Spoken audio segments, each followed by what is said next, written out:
We begin the countdown to kick off our featured game. We're joined by MFL MarMac football coach Dan Anderson. Coach, our team dropping the season opener last week to Crestwood. Final score there, 34-6. Tell me about that game. Well, we started out pretty strong, and we're giving a good effort. Like we talked last week, we've got a young team, only one returning starter at the same position on offense, and I think a couple on defense. So a lot of new guys getting broke in. They gave a good effort. I think the score was 14-6. We were down at halftime. We were playing without our two starting cornerbacks that got hurt in the scrimmage the week before. So we're going against the Cresco team that likes to throw the ball and has some outstanding athletes at receiver and a good quarterback. It was a tough task, and our kids played pretty good football. It's a combination of things that cost us the game. Some of it was assignment. Some of it was not being aligned right. Some big plays we gave up. I think they scored on 2 fourth downs, and that hurts when you got a team in fourth down. They go for it, and they scored. And, we just give up too many big plays. But some of it's correctable. Some of it just has to do with personnel. We just got to get healthy. I was proud of the kids' effort. Cresco pulled away in the second half, and, that's where it ended up 34-6. But kids fought pretty hard for the first half, and then second half we just had too many guys getting injured and banged up. So, all right, let's talk about offensively. Who are some of the guys that stood out for you? Well, I thought that Eli Hansen, who was running back last year and moved to quarterback, had a good game. He ran the ball extremely hard. He was fighting for extra yards. I think he averaged about 6 yards a carry and on the night at quarterback. And I thought that freshman Tice Wickner ran the ball hard. I think all our backs ran hard. I thought that our line was, for the most part, was blocking the right guys, but they were maybe overmatched a bit by some of the Cresco guys, and I think our pad level was a little high. But I just thought overall, we moved the ball all right, but we did have a couple turnovers. And you're playing against a good team like Cresco, a bigger school. It has more guys. You turn the ball over, you block high. It's you're probably not going to come out on the winning end of that. All right. On the defensive side, who are some of the guys you really felt contributed? Thought Kyler Nearing at strong safety had a really good game. I think he had 7 or 8 tackles on the night, and really was coming up. And Cresco had a big tight end that was 6'4", 240, and had good hands, and he caught several passes. And Kyler came up and wasn't intimidated, and he's given up probably 70 pounds of that kid, and came up and stuck him hard and took him down every time. And thought Tice Wickner had a good game, played corner for us. He's usually playing some linebacker as a freshman.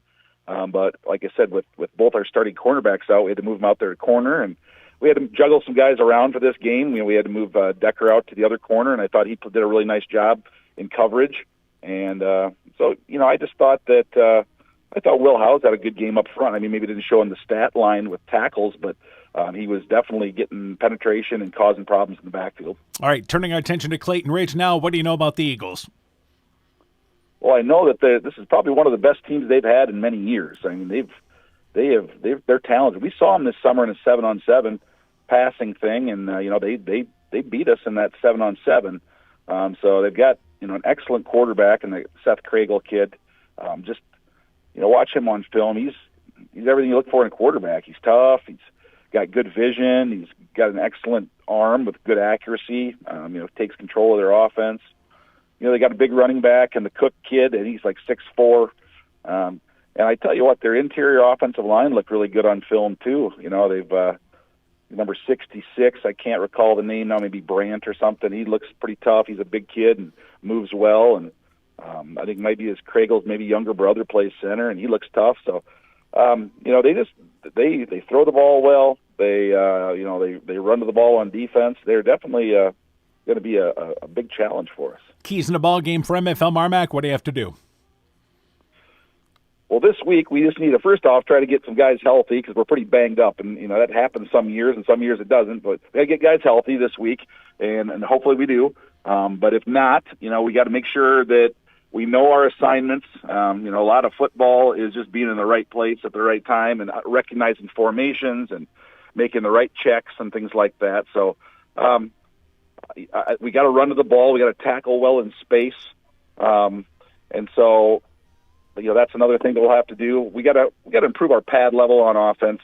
We got to ground it, pound it, play Bulldog football, get back to the way that we always play football. And if we can do that and hang on to the ball, cause a couple turnovers, we've got a chance to win. But I expect it to be a really competitive game down there in Guttenberg this week. All right, Coach, good luck to you in the ball game. We look forward to talking to you afterwards. All right. Yeah. MFL MarMac football coach Dan Anderson and his Bulldog program. Countdown to kickoff continues after this.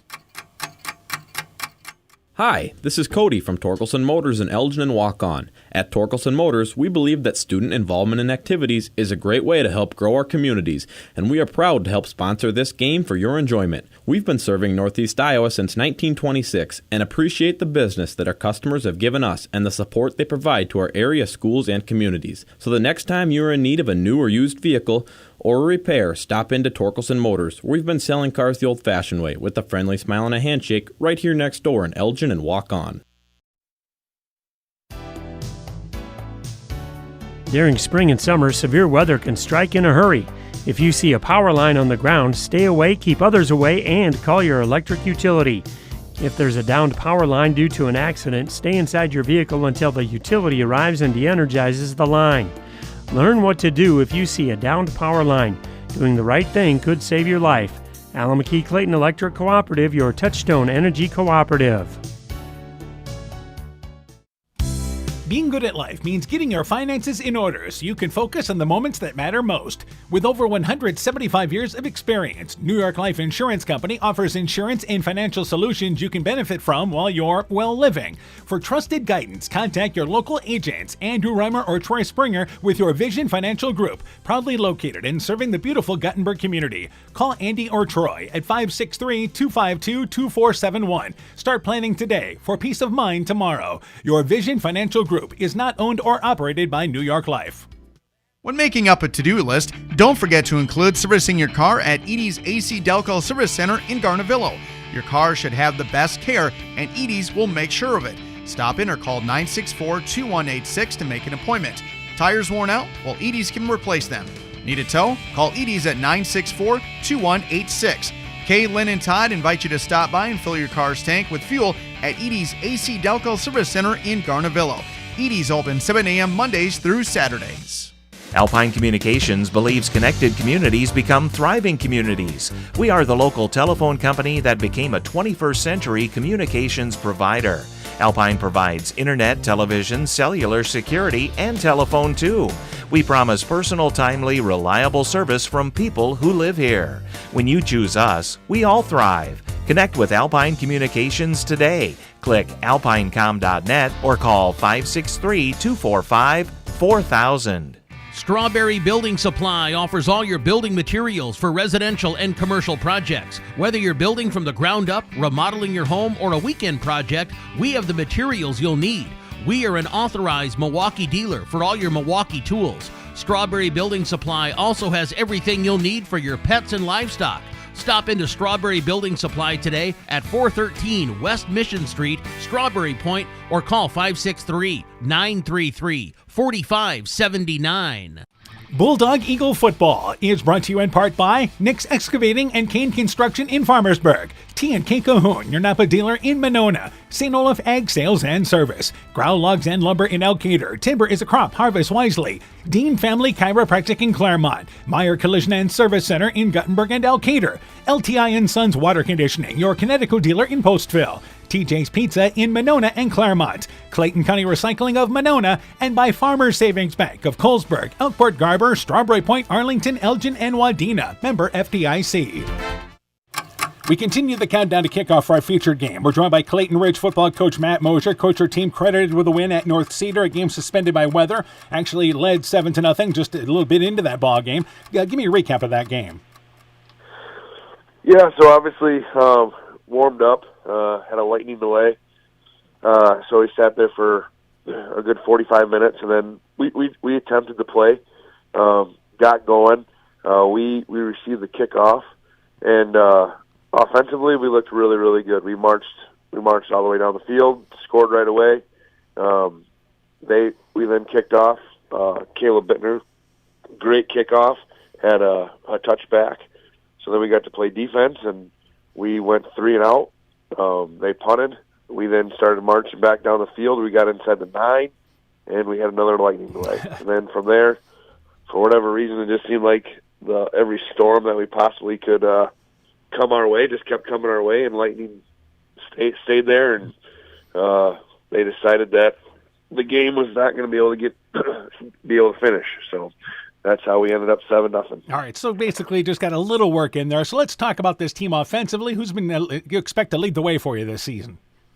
Yeah, so, right now our offensive line looks really good. We moved some kids around a little bit, so that's been beneficial for us. We're not very big, but we're really fast, we're really strong, we're athletic. So our offensive line, Chris Gebhardt, give credit to him. He's been a running back / wide receiver all 3 years. In his senior year, he's definitely took on a different role, and we have him playing offensive guard. Obviously, Seth Craigle is going to lead the way as our quarterback. He's going to be a special player for us. He's going to have a big night last Friday night, so I kind of feel bad for him in regards to the stat category. Looks like not much happened there for Seth, but he had 1 carry for 53 yards, so there's a positive. And Gabe Cook's going to be a big, strong running back for us. Colton Hager's going to be a really good wide receiver. Casanova Brockman, really good wide receiver. So we got some skill kids that super excited about. We just need to make sure we don't make mistakes come Friday night. All right, now defensively, tell me about some of those kids you expect to have good seasons for you. Yeah, again, Chris Gebhardt's a linebacker for us, veteran linebacker. I'm excited to see what Caleb Ludovesi can do. Another really strong, fast, athletic kid, only a sophomore. And then up front, a senior that's kind of went through a little bit of everything is Anthony Sandoval. We've moved him around a bunch of offensive positions, a bunch of defensive positions, and we moved him to nose guard. And we're hoping that he does a really good job. The scrimmage and then the little bit that we got to see him play Friday night, he's done really well. So hopefully we kind of found a home for him finally, and he has a big senior year. All right, now turning our attention to MFL MarMac, what do you know about the Bulldogs? Well, I know that Dan Anderson's running a great program there. He's really got it turned around over the last 7 years. I know that they're going to expect to win. I know that they don't want to lose. I know that they're going to be physical. They're going to run the football. They got a really good system in regards to what he wants to do. I know that we need to make sure that we don't make any mistakes, but the Bulldogs are going to definitely they're going to test us physically, and I don't know that we've been able to find out how physical we are with that short game. Obviously we came out with a win. We came out healthy, so those are 2 bright spots, but you always say you got to play your way into shape a little bit, so we missed out on that. And then just the game of football itself and the physicality of it, so we missed out on a lot of those aspects from last Friday night. So this week is going to be big to see how well we can hold up to a big physical team. All right, Coach, good luck to you in the ball game. We look forward to talking to you afterwards. Hey, thanks, Sam. You betcha. Clayton Ridge football coach Matt Mosier on his Eagle program. Countdown to kickoff continues after this. If you feel lost in the big chain store pharmacies, take the time to stop at a Nightingale Drug and visit with us about our services, such as one-on-one consulting, free local delivery, competitive pricing with most insurance plans, and Medicare accepted. We'll make the transition quick and easy for you. Come to the people you know and trust. Nightingale Drug and Gift Shop, your small-town family-friendly business in Guttenberg. Health Mart, caring for you and about you. Central State Bank provides a complete line of lending services to help you get the best out of life, from home mortgages and equity loans to vehicle and personal loans. We have expert lending professionals who will work with you to provide options to address your needs. At Central State Bank, you won't deal with a branch or department, you'll deal with a banker who is dedicated to you. Central State Bank, member FDIC. TNT Power Sports sells and services all makes and models of UTVs and ATVs. We have a nice selection of clean used units available along with new units. Contact Brian, Sawyer, or Tracy for your next UTV or ATV purchase. To keep your UTV or ATV in top-notch condition for work or play, schedule your service work with Brian or Nathan by calling 563-245-1100 or stop into TNT Power Sports north of Valcator on Highway 13 for all your sales or service work. Mom, yeah, put that on my to-do list. There is more and more on my to-do list every day. I can hardly keep up, and I have to make sure everyone is paid. But who has time for the bills? You know who can help with that? Who? Elkader Tax and Bookkeeping. They not only do taxes, but specialize in bookkeeping services as well. Has your to-do list gotten too long? Want help? Give Elkader Tax and Bookkeeping a call at 563-245-2154.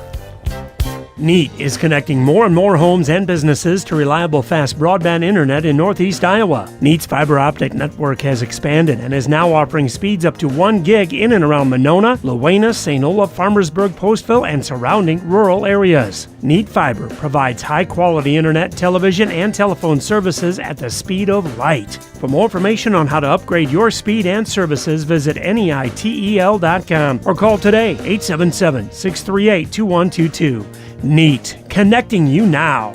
Epic Wear. Get personalized clothing for your school, your team, family, friends, business, or any event.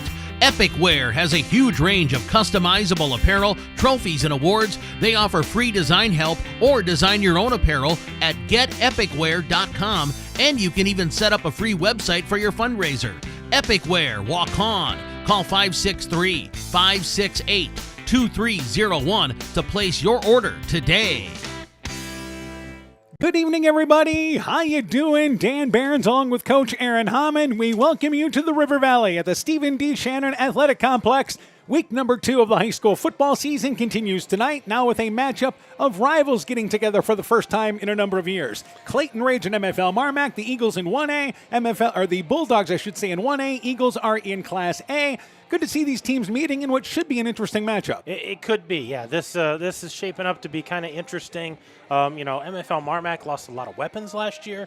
Got some guys stepping into some new roles, trying to figure some things out. Clayton Ridge, they want to take that next step forward. They want to improve upon last year. They've got Seth Kregel back throwing the ball around. They think they can be two-dimensional with the offense.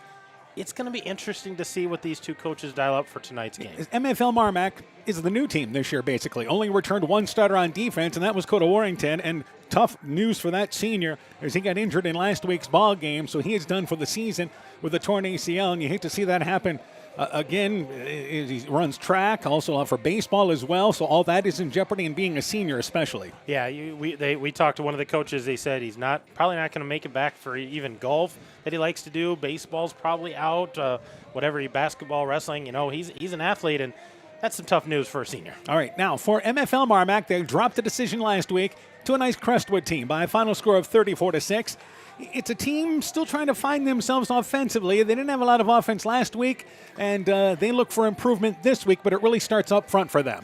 Yeah, absolutely. They want to establish that run. They only had 2 pass attempts last week, and again, a very talented Crestwood team, so tough going for them there, but they had a number of guys who had carries, and I think that's what they want to try to establish is let's get the run game, and then maybe that'll open up some passing for us. Yeah, they only ran for like 130 yards last week, but as Coach Anderson talked about, we've got to get our pad level a little bit lower, and again, lots of new faces. That is part of learning. Meanwhile, for Clayton Ridge, they're 1-0 and didn't even play more than 3 plays on defense. But they took the opening drive, moved against North Cedar, driving again to try to take another score and try to build on that.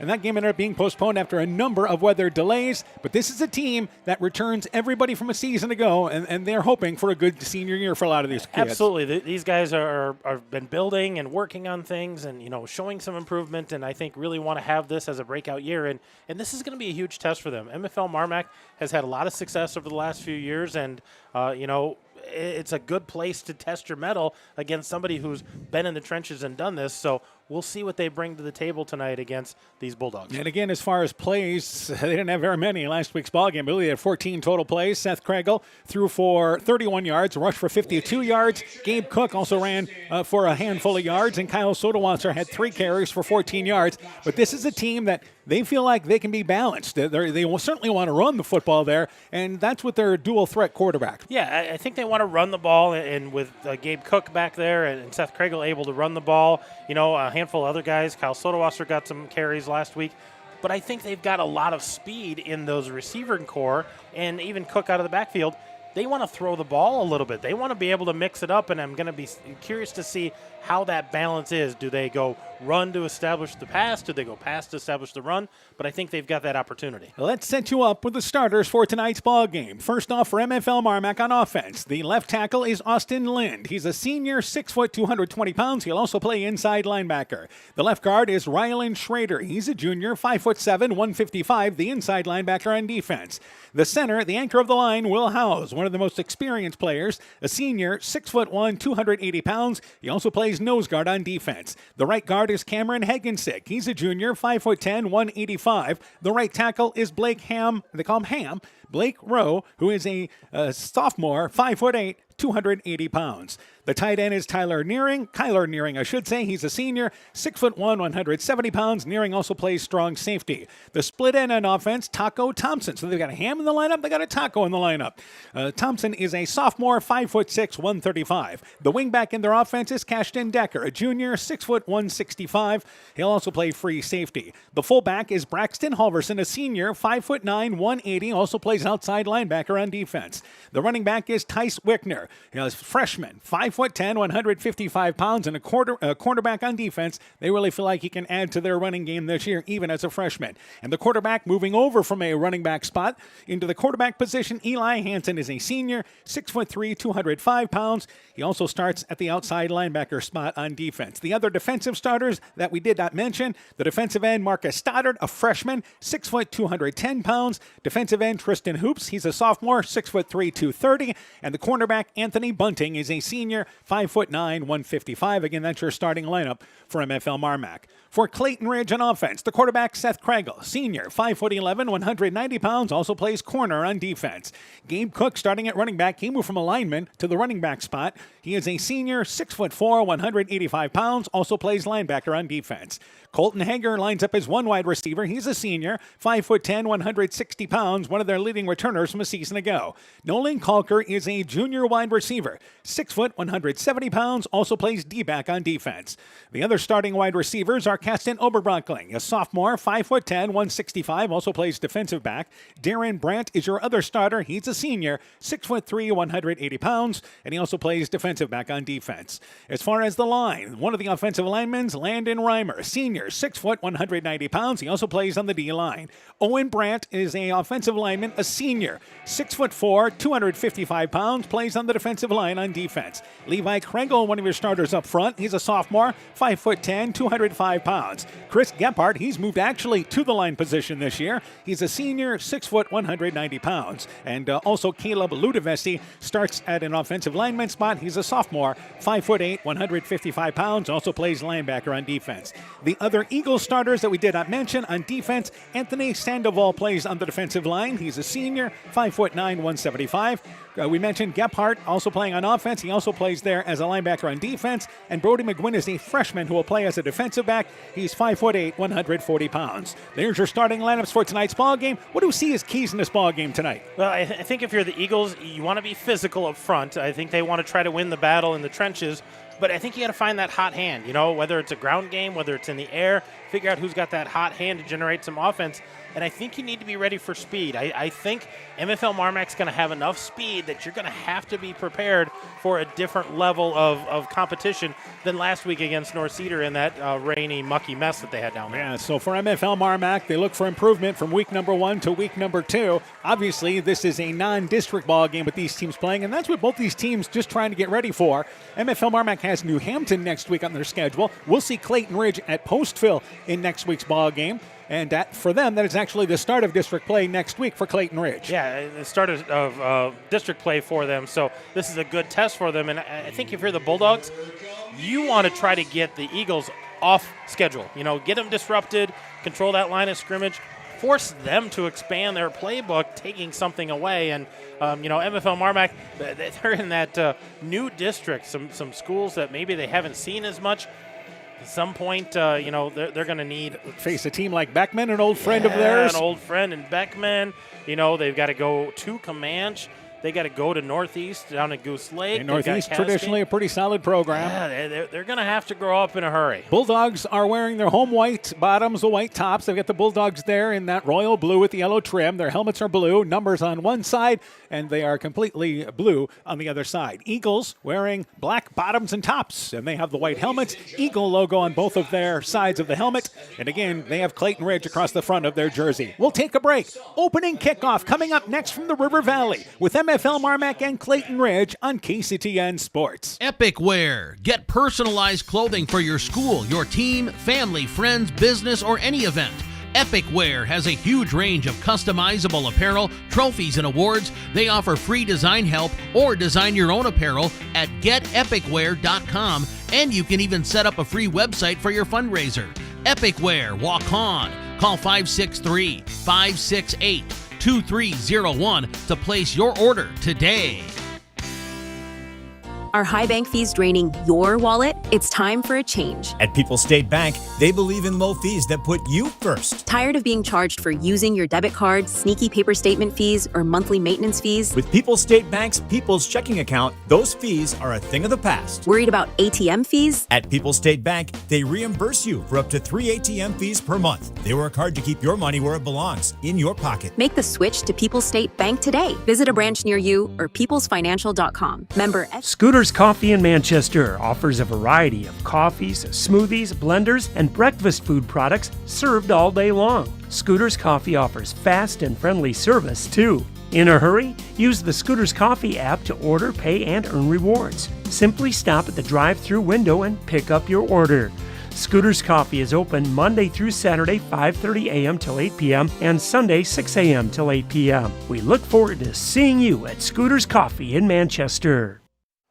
Couple of minutes away from the starting lineup of this ball game tonight here on KCTN with MFL MarMac and Clayton Ridge. We'll have updates on a number of games tonight across the area. Postville is at Nashua Plainfield. North Fayette Valley is hosting West Delaware. That's another 3A non-district game for North Fayette Valley. They've got Sumner Fred next week, but they played Independence last week. West Delaware tonight. Yeah, tough schedule for North Fayette Valley. A good test early. See what they're made of. All right, Starmont has a tough task on the road at St. Ansgar, as that is actually the district opener for them. Clayton Ridge will see St. Ansgar later on this season, and that is the team to beat in this district. Absolutely. And it may be a case there that they may be a cut of everybody from above everybody else in the conference. Yeah, absolutely. That is the team in the area, in that district, and everybody's chasing them. They might be one of the better teams in the state. Yeah, that's the way it's been, the tradition they have up there. And also Edco playing at Springville tonight. That's the start of district play for both of those teams as well. And that's two of the contenders in that Class A District 4. Yeah, two teams that look to be in the hunt there for that district playoff spot. So, we'll see how that game shakes out. Springville getting a couple guys back tonight. Yeah, so that we'll have updates on all of those games for you here tonight on KCTN FM 100. And again, really focusing on that Edco Springville game tonight. We'll certainly keep you up to date. We'll see Edco Central later on this season. This starts a run for us of 3 Clayton Ridge games in a row, which is a rarity on our schedule. And it also starts the run of 3 homecomings in a row for us. As next week, Clayton Ridge at Postville for homecoming. Then in 2 weeks, down here for Starmont Clayton Ridge for their homecoming. And then on September 26th, we'll be in West Union for the Tiger Hawks homecoming as they take on Walk-On.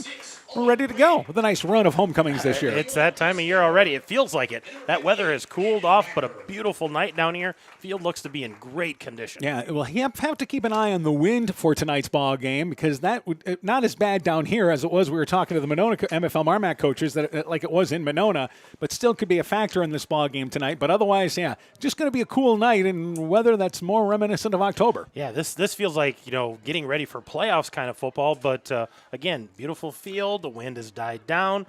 Nice crowd on both sides. So they're out there doing the coin flip, talking about all the sportsmanship things, and we're going to be about ready to roll. All right, this is Dennis Schrader's crew doing the ball game tonight. A longtime official in our area. Clayton Ridge won the toss, and they want to play offense first here.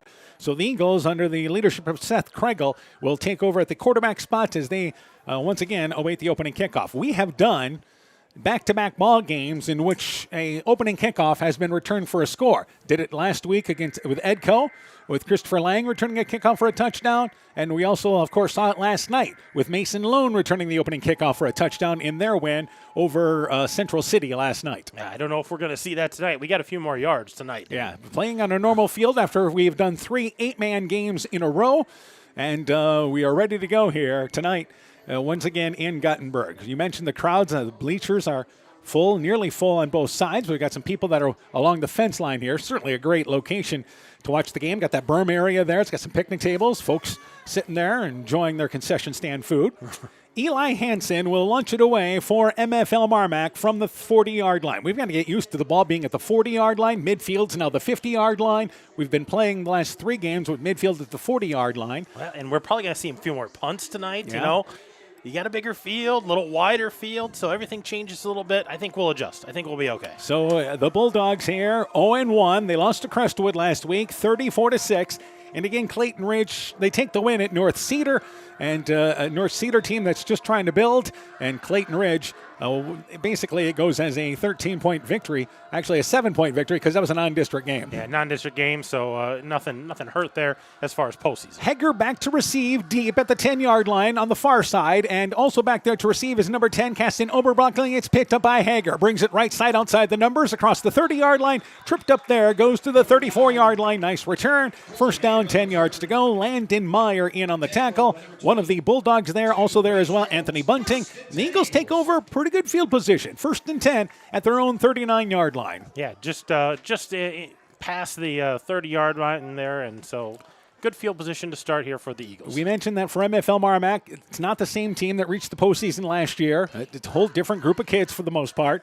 But obviously special teams is a big change for them as they've relied on the kicking game the last few years. And that will be more of a challenge for them tonight, so you may see them go for 2 more in a ball game. Yeah, absolutely. Well, it'll be curious to see what both of these teams do. We're, like I said, used to that 8-man game where they almost always go for 2. First down, 10 yards to go. The Eagles operate from the right hash mark, and they're going to run an option with Kregel. Left side throws it. It is complete to Oberbrockling. Tripped up at the 40-yard line by Bunting. Falls ahead to the 40-yard line, and it's now first down and second down, 5 yards to go. They run that run-pass option. Kregel boots it to the left, and a quick dump out to the left side. Yeah, and I think that's going to go down as a forward pass. I think that was a completion there. So 6-yard gain for Caston Oberbrockling and a quick throw out there from Kregel after that closed out. What they try to do is get that defensive lineman to commit or the linebacker to commit, then put it out into the flat. So second down, we'll call it 4 yards to go from the 40-yard line. And Kregel out of shotgun formation. Hegger goes in motion, goes behind Kregel, gets the snap, and they're going to run an overloaded to the short side of the field with Kregel. He'll get across the 40-yard line, pushed out of bounds near first down yardage. At the 45-yard line, I think they're going to give it to him, and that will move the chains for the Eagles. And what they do is they just overloaded one side of the field. Yeah, just went heavy on that one side and more hats than the other side. Nice gain, good for first down. So at the 45-yard line, the Eagles run a couple of plays, pick up first down yardage.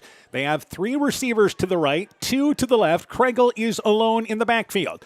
And on this play, on first and 10 with the empty backfield, gets the snap. Kregel left side. It is in and out of the hands. It's actually caught by number 80. It looked like he was going to bobble it initially there in Darren Brandt, but he was able to haul it in before he got hit by the defender. It's only pickup of 3 yards, but a nifty 3-yard reception there as the Eagles go hurry up here. Yeah, they're going to go fast, and after that quick gain of 3 yards. 2 right receivers to the right, 2 to the left. They run it with Cook. Cook hit at the line of scrimmage. He'll only get back that far. Stood up well defensively by MFL MarMac. And number 71 making the play up front, Will Howes. We'll say that name quite a few times in this ball game. Yeah, and Clayton Ridge going right to the line, no huddle here, so everything's on those sheets that they've got on their wrists. They're going to hurry up again. Third down and long. Oberbrockling in motion from left to right, and Cook in the backfield. Right side to Kregel. Run pass option. He's going to dump it. It is caught. 50-yard line, far sideline. First down inside the 45-yard line and pushed out of bounds on the far side. Pass completed to Caston Oberbrockling. And again, the right decision made by Kregel there. He didn't have a chance to run for first down. Yeah, he wasn't going to get it. He could see that just based on what was in front of him. So get it out to Caston Oberbrockling. Let him pick up that first down, and a nice job getting that. So on 3rd and 7, they convert. Eagles opening trip inside Bulldog territory here, and they've just pretty much ran from the right hash mark this entire drive. So first down, 10 yards to go. Their receivers involved early.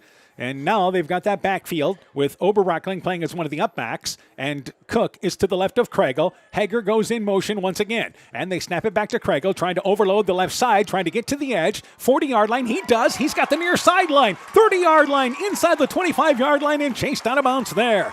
Number 50 making the chase, Cameron Hagensick, to force him out of bounds. And again, same formation they have run. It is first down yardage, and here's a concern for the Bulldogs. They have a player down at the 35-yard line on the backside of that play, and I believe it's number 9, Tice Wickner.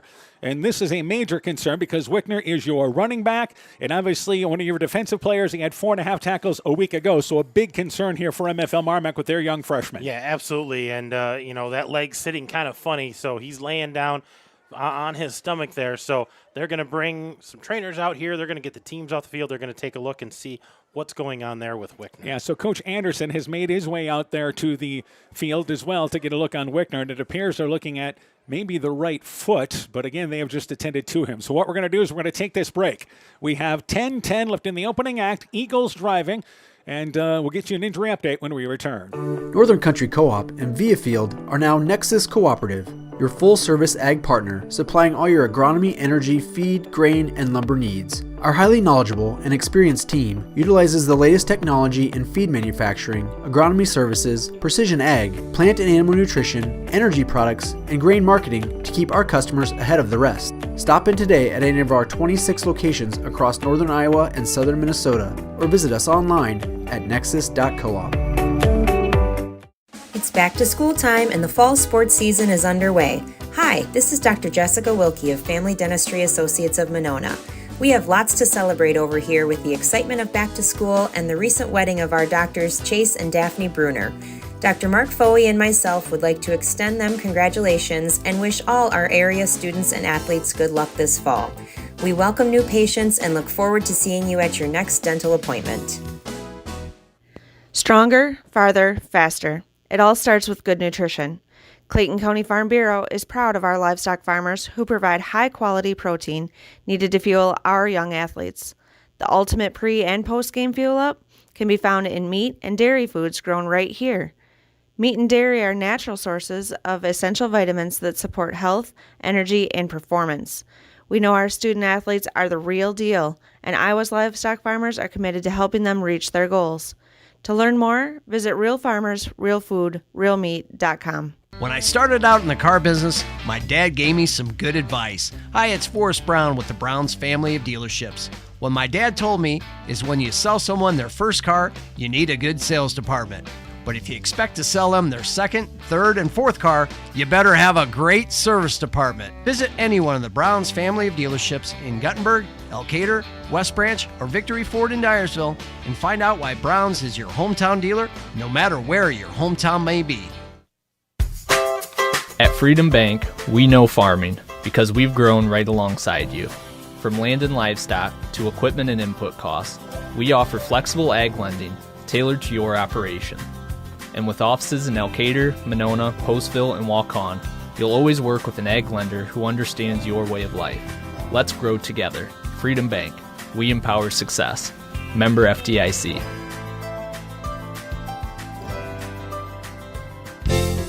The Woodland Eye Clinic in Elkader and West Union are proud sponsors of high school sports. We are committed to bringing our patients the highest level of total eye care with detailed one-on-one attention. Our offices offer the newest technology and equipment with a professional team of experienced staff that is committed to you. Call us today for your next total eye care appointment. The Woodland Eye Clinic in Elkader and West Union supports all of our local athletes taking the field or court this season. Again, the injured Bulldog is Tice Wickner. Wickner is a young freshman.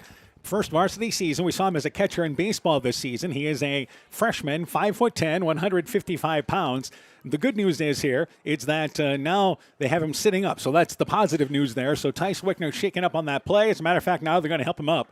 So again, good to see. He's going to be helped off, but the good news is he is up. We knew they were looking at all the extremities, making sure that he was all right. They were checking extremities, making sure he had motion, checking vision, but they're going to go check him out a little harder on the sideline. I don't know if we'll see him come back in, moving pretty ginger there, and Looks like he got a pretty hard hit. I didn't see it in the play, but I assume it was on a block. Must have got hit pretty hard. And again, great job by the staff that's on hand here. We've seen this a couple of times. We saw it in a ball game last week as well, where there was just some quick response there from our first aid people that are helping on the sidelines. Yeah, they were right on top of it and got him stabilized, steady, figured out what's really going on, and we're going to let him get off the field, I think, before Clayton Ridge runs his play. The official's doing a good job of holding them off. Ball is at the 21-yard line. Eagles inside Bulldog territory. They operate from the left hash mark. 2 receivers to the right, 2 to the left. Cook is in the backfield. Oberbrockling goes in motion. Snap back to, once again, Kregel. He'll keep it left side. He's got the corner. 15-yard line. Goes inside the 10-yard line. Dives to the 9 on the near side. Again, fake the handoff to Cook, and a nice job by Kregel. This is his 3rd year here being a quarterback, and you really see some growth. You do. He's doing a nice job with the fakes. He's doing a nice job carrying out things and reading those blockers instead of just trying to make his own way, using those blockers that are in front of him and just letting them pave the way for him. So they're down to the 9-yard line, and it is 1st and goal for the Eagles. By the way, we will check in with the MFL MarMac sideline at the half to get an update on Tice Wickner. Meanwhile, the Eagles, an impressive opening drive. They continue to work here out of shotgun formation and that spread attack, but 3 receivers to the right. They run it with Cook up the middle. He's inside the 5-yard line, bounces near side, goes into the end zone, touchdown, got it. An impressive opening drive for the Eagles. They move down the field and do it in big chunks. And it is Gabe Cook, a 9-yard touchdown run, and the Eagles strike first. Yeah, just kind of got, bottled up there after about the 5-yard line and able to bounce to the outside, find some open grass, and then a foot race there to the corner. So nice hard run there by the senior, Gabe Cook. Get the Eagles on the scoreboard first. So the Eagles will try the PAT here. We're leading by a score of 6-0, and I believe the kicker is Caleb Bittner. And Bittner is a sophomore. Hager to hold. Spot is down. The kick is up. It's high enough, long enough, and put it on the board. 9:56 left in the opening act. A good start here for the Eagles. They lead 7-0. Let's take this break. This is Chris Holbert, General Manager of Hall Roberts Son Incorporated in Postville. We would like to wish the area student athletes both a safe and successful sports season. We have been a community-based company since 1864, servicing and supporting the area ag industry with products necessary for daily success. We look forward to continuing to serve and support both the ag industry and high school athletes in our surrounding communities. Thank you and good luck from the families at Hall Roberts Son. Looking for the best suppressors with seamless service? Interested in helping protect your hearing or have questions on the NFA process? Head to Stronghold Corp, your one-stop shop for premium suppressors and unbeatable expertise. Whether you're a seasoned shooter or first-time buyer, we can get the best brands and latest models to fit your needs. Enjoy hassle-free eForms electronic fingerprint processing with our state-of-the-art Cerberus live scan system. Contact us today by heading to stronghold-corp.com for more information. Stronghold Corp, where silence meets precision. Eagles leading 7-0. Bittner to launch it away from the 40-yard line, the left-footed kicker. It's a short kick, and it's returnable for Kyler Nearing. At the 10-yard line, brings it outside the hash. On the far sideline now, gets out to the 25-yard line. Tackled in pursuit there by the Eagles. They'll mark him down at about the 27-yard line. First down and 10 yards to go. So we mentioned the loss of Tice Wickner now and losing him defensively, and he continues to be looked at on the sideline here. But he's one of those kids that you're hoping, again, was going to step in for you at a running back spot this year, and now they'll have to make a change. Well, I think, we talk about his carries. I think he would be a tough runner, but I think the other thing he does so well is he blocks, and you lose that blocking ability. So those are some big shoes to fill, and which is strange to say about a freshman, but I think they were looking to really lean on him a little bit. So first down, 10 yards to go, and again, the Bulldogs will start out in that double wing set with Bunting at the right wing, and on the left side is going to be number 8 rather, in Decker. They run the football with Decker. He's dropped in the backfield as Gabe Cook slices through, picks him up back at the 23-yard line. It's a loss of 4 yards. Braxton Halverson is taking one of the running back spots there for MFL MarMac, and the Bulldogs offensive line, tough go on the first down play. Well, we saw that running back come on a little late, and I'm sure he's out there for Wickner, who's on the sideline, but got out there and kind of gave that ball to Decker, man in motion. nothing going right away. So second down, 15 yards to go. Decker moves into the backfield, and he's got Halverson to his left as Hansen goes under center. Second down and long. Eagles look like they're bringing a run blitz, and they run it left side, and getting through there is going to be number 3 in Halverson. Halverson across the 40-yard line, gets out to the 41-yard line. First down yardage. The Eagles brought the house, but the Bulldogs got the blocking up front. They did. You saw a couple guys go down and overload that far side, and all of a sudden he just broke through. So nice run there by Halverson to pick up the first down plus more. 18-yard gain is what it ends up being on second down and long. So the Bulldogs operate from the left hash mark. Same formation here as a receiver lined up to the left and a single wing to the right. And they're going to run it right side with Decker. Decker gets to the 45-yard line. Stood up there, but he'll make it to the 45, pick up a couple of yards, and it's going to be second down here and roughly 7 yards to go. I believe it, yes, it was Cashton Decker in on the carry. You always got to watch this MFL MarMac offense because sometimes they'll give it to the running back, one of the wing backs, fake it to the wing back in motion. Yeah, we were watching them warm up. They ran the same set and had about 3-4 different plays. Give it to the guy going in motion. But give it to the first guy. Give it to the second guy. And then every once in a while, Hansen's going to sneak out of there. Yeah, absolutely. Yeah, Hansen had some rushes last week in the ballgame. As a matter of fact, ran 12 times for 71 yards. So second down, 7 yards to go. Back to the double wing set. And Hansen, again, has Bunting behind him. And actually, Bunting goes in motion, and they hand it to the back behind him, and that is Halverson. Halverson, left side, gets motoring ahead a little bit off left tackle, short of midfield, but it puts him in a third and manageable situation. Was that 23 on the carry? That was number 3. That was Halverson Yeah, again. Halverson, all right. Yep, so, yeah, number 3. because Bunting went in motion. So, number 26 was checking out of the ball game in Taco Thompson. So, again, you're seeing some different guys into the ball game here. We'll try to keep track of as the Bulldogs still kind of searching for who they can lean on offensively this year. God, that's a great name, Taco Thompson. Yeah. I love that. They got a taco. We mentioned they got a ham. You bet. So, third down, it is short yardage, closer to a long 3 yards to go. On third down and short, receiver to the right.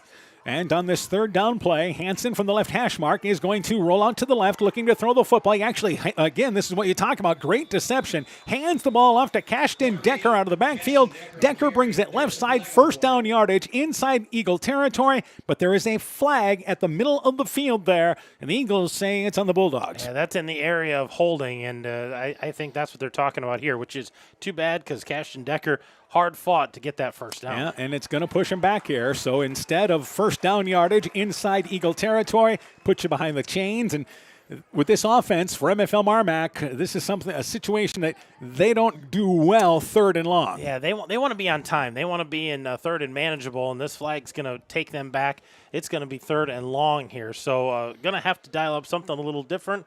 Instead of a 5-6 yard gainer, you're looking at about a 12 yards that they need to pick up. And again, you're talking about a team that threw the ball 2 times in last week's ball game. Yeah, two throws, no completions. So, you got to figure that out at some point. I don't think you wanted to do it third and long early. Third down, 13 yards to go. Receiver to the left side, and they operate in the same formation. Bunting is at a wingback spot on the right. Decker in the backfield along with Halverson. And they're going to run it. Second back through is going to be, I believe, Decker. Not much up the middle. He gets back maybe to the 40-yard line. Eagles hold serve there. It's only a gain of a yard, and it's fourth down and long to go, and a penalty bogs down the Bulldogs' opening drive. Yeah, that was too bad because Cashton Decker had picked up the first down. The penalty puts him behind the sticks. Not able to get it a second time. Bulldogs are coming out in punt formation here. Eli Hansen will punt it away. Hansen averaging about 31 yards per return. Back to receive is Cashton Oberbrockling. He'll go back to the 25-yard line. So fourth down and 12 yards to go as we approach the midway point of quarter number 1. Hansen standing back at his own 25-yard line, gets off a good kick there. Short kick, but Oberbrockling comes up, fields it at the 26-yard line, able to shake off Bunting's tackle, brings it right side, breaks another tackle. He's out to the 30-yard line and finally brought down there. He worked hard for that 5-yard return, but it's first and 10 for the Eagles at their own 30-yard line, leading 7-0. Yeah, just trying to shake those initial tacklers, which he did, but too many Bulldogs in the area, so gets about 5 on the return. They're going to start on the 31-yard line. And they'll operate from the right hash mark as they have a 7-0 lead. 6:07 left in the opening act. As the good news is for MFL MarMac is Ty Wickner on the sideline there, and now actually setting up on the sideline. It almost looks like they're looking at maybe the lower leg type situation. Yeah, I'm not sure what they're diagnosing over there, but trying to figure out if he's playable or not. First down, 10 yards to go. They run the football right side with Cook. He'll get a couple of yards off right tackle. Taken down there by number 57 in Rylan Schrader among the Bulldogs there. Off the right side, picks up 3 yards on first down yardage. Lind in on the tackle as well. Yeah, they're going to give them all the way to the 35 here, so almost a 4-yard gain, and Gabe Cook running hard, running downhill early here. And the Eagles, their goal here is to keep teams off balance, and they're doing that so far on the start of their second drive. So second down, 6 yards to go, and a 4-yard pickup running the football. Back to the spread formation here once again. 2 receivers to the left, a receiver to the right. But again, Oberbrockling moves at a halfback spot there. And they'll send Hager in motion from left to right. And he'll go behind the quarterback. Kregel gets the snap, and he runs back with Cook. Cook hit at the line of scrimmage. That's it. Stood up front. Maybe a yard falling ahead. Tackled by number 50 for MFL MarMac. And Cameron Hagenstick from the linebacker spot. It's no gain. I'd call it 3rd and 6. Yeah, that was a big tackle there by the guy up front. And met Cook right at the line of scrimmage. Didn't even let him get that forward momentum of falling forward. Took him right down on the spot. So it's going to be now 3rd down and short. We were talking about names before. You got Taco and Ham. There's a nickname there for MFL MarMac. Number 16 into the ball game. Wolfgang Martins Saboria. Absolutely. Wow. 3rd down, 6 yards to go. 4 receivers. Kregel to throw the football. Rolling left. Throws it up one-on-one. He's looking for Saboria, and the ball is almost taken away. They both come down with it out of bounds. Who are they going to give it to? It is a catch, and it's going to go to, no word from the official yet, it's Clayton Ridge's ball. So wow. It was caught, number 16 catching the ball there, I believe. And that is once again the player, listen, that we just talked about there in Bradley Schrader. I had the wrong number 16. I had MFL MarMac. That's who Saboria plays for MFL MarMac. Meanwhile, it's first down yardage as number 16 for Clayton Ridge caught that ball. A sophomore, Bradley Schrader, 5'9" sophomore, 130 pounds, but a big play on 3rd down. Yeah, that was a difficult catch. Had a defender right on top of him and able to pull that in. And defensed very well by MFL MarMac. Bunting was in on the coverage. First down, 10 yards to go. Oberbrockling in motion. They run it back with Cook. Cook right side, a couple of yards. Bulldogs stacking it well up front. He'll pick up 2, and it's going to be 2nd down, 8 yards to go. They are back inside Eagle territory. And this is actually Sodawasser getting the carry in the ball game. Kyle Sodawasser had a couple of rushes last week. He'll come in here and pick up 2 yards for 2nd and 8. Yeah, just a little different change of pace there. Instead of pounding with Cook a big, tall back. And Sodawasser a little shorter to the ground, the sophomore, but able to pick up a couple yards. We're inside 4 minutes here in our opening quarter. Eagles leading 7-0. We expect both teams to certainly be more ball control, what we've seen in the 8-man game. 2 to the right, 2 to the left, receiver-wise. Kregel rolls out, looking to throw the football, looking one-on-one for Hager. It's a jump ball. Hager goes up, 10-yard line. Does he come down with it? The official says, yes, it's a catch at the 10-yard line. One-on-one coverage there. Hager and Decker. It is caught by the Eagles. Another impressive catch on this drive.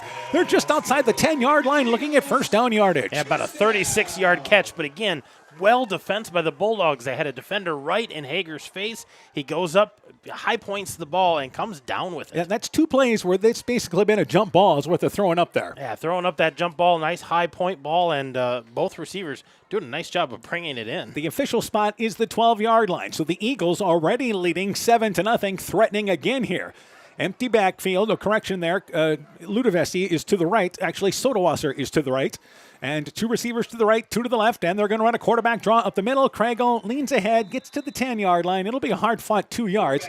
They've found some trouble running up the middle against MFL MarMac, and for the Bulldogs, making the stop there was Tristan Hoops, sophomore, 6 foot, 230 pounds. 2nd down, 8 yards to go now. Yeah, just trying to keep that balance there. You know, have a couple big pass plays. Let's see if there's something open in the middle.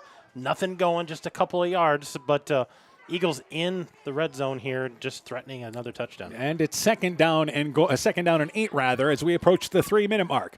2 receivers to the left, a receiver to the right, and again Oberbrockling is at a halfback spot, and it is Sodawasser getting the toss, trying to get to the corner left side. He does. 10-yard line down to the 5-yard line and wrestled out of bounds there.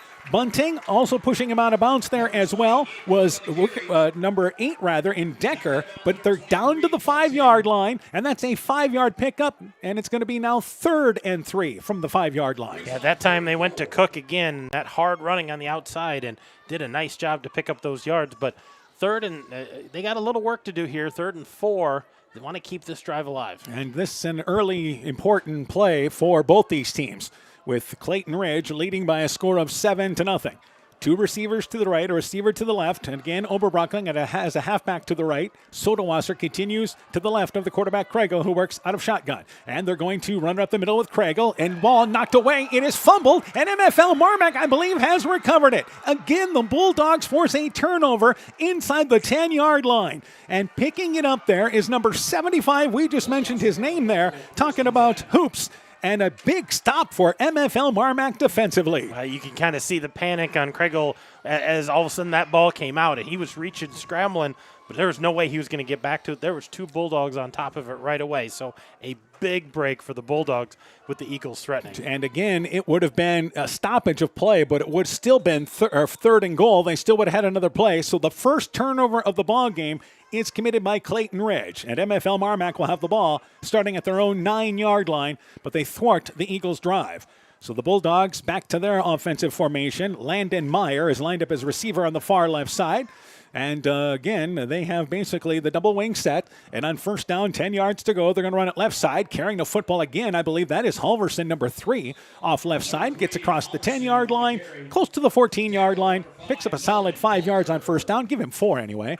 And it's 2nd down, 6 yards to go. Yeah, just every time the Eagles try to overplay that and go with a blitz rush on a running play, they do a nice job. The Bulldogs find that gap, get their blocks and their assignments really, really well. Aiden Meyer, by the way, is one of the wingbacks now. Decker is lined up basically in the slot off the right side. As I say that, he moves to wingback and now goes in motion. And they're going to hand it with Decker left side, hitting the backfield as he tried to turn the corner. He'll get ahead for maybe a yard. Eagles did an outstanding job defensively. Making the play there is number 5, Nolan Kalker. And it's going to be 3rd down and 4 yards to go for MFL MarMac. Yeah, just not getting enough yards there on that 2nd down. They've got 3rd and manageable here, but they'd like to move the ball a little more efficiently, a little more consistently as well. We go inside, 2 minutes left in the opening quarter, and MFL MarMac wants to take a timeout. 7-0, Eagles the early lead. Will take this break with them. Hey sports fans, take a time out to call Garms Financial Services for all your insurance needs. Whether you need auto, home, farm, health, crop, or business insurance, Garms Financial Services and Grinnell Mutual has you covered. You'll receive quality protection, expert advice, and local friendly service. Owner Brian Bugenhag, along with his staff, look forward to serving all your insurance needs. Call them today for a free competitive quote. Garms Financial Services, located in Elkader and now also in Monona, your trusted choice agency. Boisier Lumber Company in Guttenberg and Elkader, your do-it-best rental center, handles Midland garage doors for residential, commercial, and agricultural needs. Midland Steel garage doors provide the best all-around value when appearance, security, durability, and low maintenance are desired. Boisier Lumber and Midland Doors take pride in providing their customers with top-quality products and superb customer service. Contact Boisier Lumber in Guttenberg and Elkader, your do-it-best rental center, for Midland overhead doors sales and service. So it's again 7-0, 3rd down, 3 yards to go. Another Bulldog injured. That's part of the reason why they took a timeout. Anthony Bunting, a senior, 5'9", 155, was able to try to stretch out on the sideline, but heads now back to the sideline, still standing up there for MFL MarMac. So on 3rd down, again, to throw the football, it is Hansen, caught right side. That is Decker. Decker gets out to the 25-yard line, forced out of bounds there by number 80 in Brandt. 1st down yardage. The Bulldogs complete their first pass they attempt tonight, and it moves the chains. Yeah, a good job by Decker getting out in the flats quickly and gets out to the 26. So that's a 10-yard gain on that first pass play for Cashton Decker. And in on the tackle again was Oberbrockling.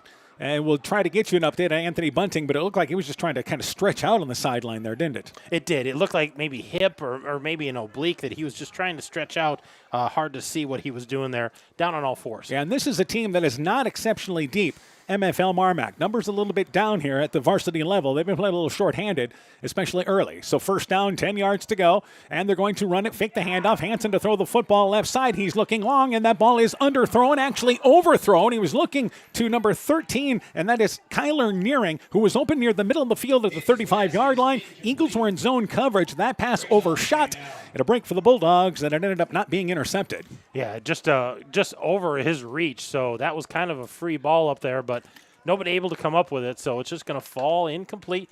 Will be 2nd and 10. He had Aid Meyer, who was lined up as a tight end left side, open a little further down the field, but he did have his receiver open there at the 40-yard line in Nearing. So it's 2nd down and 10 yards to go. Again, Landon Meyer lined up as a receiver to the right. Decker in the backfield along with Halverson. The wing is set up on the left side. So 2nd down and 10 for the Bulldogs. And the Eagles looking to bring rush. Again, they do. Hansen fumbles the snap and just falls right down on it. Eagles were bringing a run blitz. The ball is picked up by Hansen. Fortunate there. But the Eagles really kind of forced that exchange. They did. You could see they were coming on that run blitz again and trying to get him to flinch, coming to the line of scrimmage. And just a fumbled snap exchange between the center and the quarterback. So 3rd down and long again for MFL MarMac. 3rd down, 12 yards to go. We're inside 50 seconds left here in our first quarter, with the Eagles leading by a score of 7-0 after they took the opening drive down the field. So 3rd down, may be our final play of the quarter.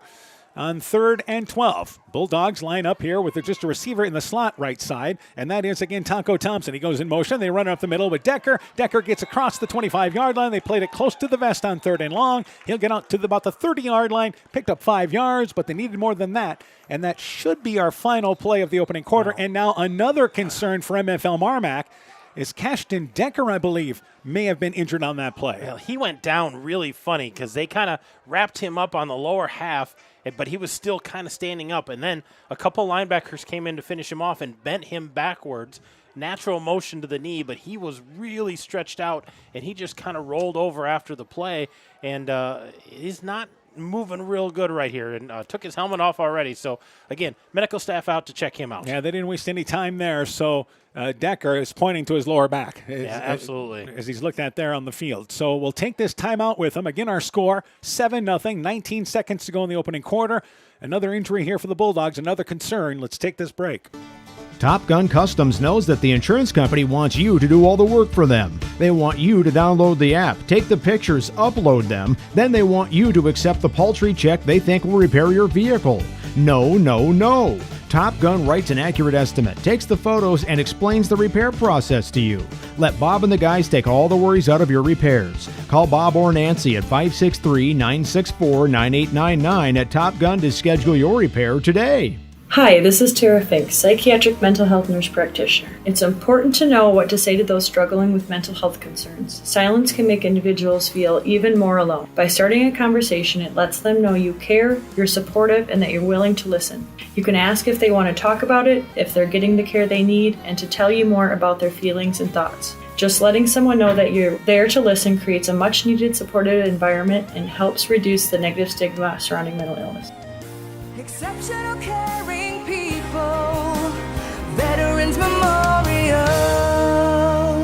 Inspiring changes to a happier, healthier you is what we do at Clayton Drug. We are committed to helping you achieve the highest quality of life possible. We are a full-service pharmacy offering services such as med packing to your home or mail delivery and online prescription refill. We also offer a cash pricing program on name brand and generic prescriptions. Call 563-245-2530 to find out more. Clayton Drug, connecting the communities of Elkader, Strawberry Point, and Sumner to serve us all in between. Hi, this is Cody from Torkelson Motors in Elgin and Walk-On. At Torkelson Motors, we believe that student involvement in activities is a great way to help grow our communities, and we are proud to help sponsor this game for your enjoyment. We've been serving Northeast Iowa since 1926 and appreciate the business that our customers have given us and the support they provide to our area schools and communities. So the next time you are in need of a new or used vehicle or a repair, stop into Torkelson Motors. We've been selling cars the old-fashioned way with a friendly smile and a handshake right here next door in Elgin and Walk-On.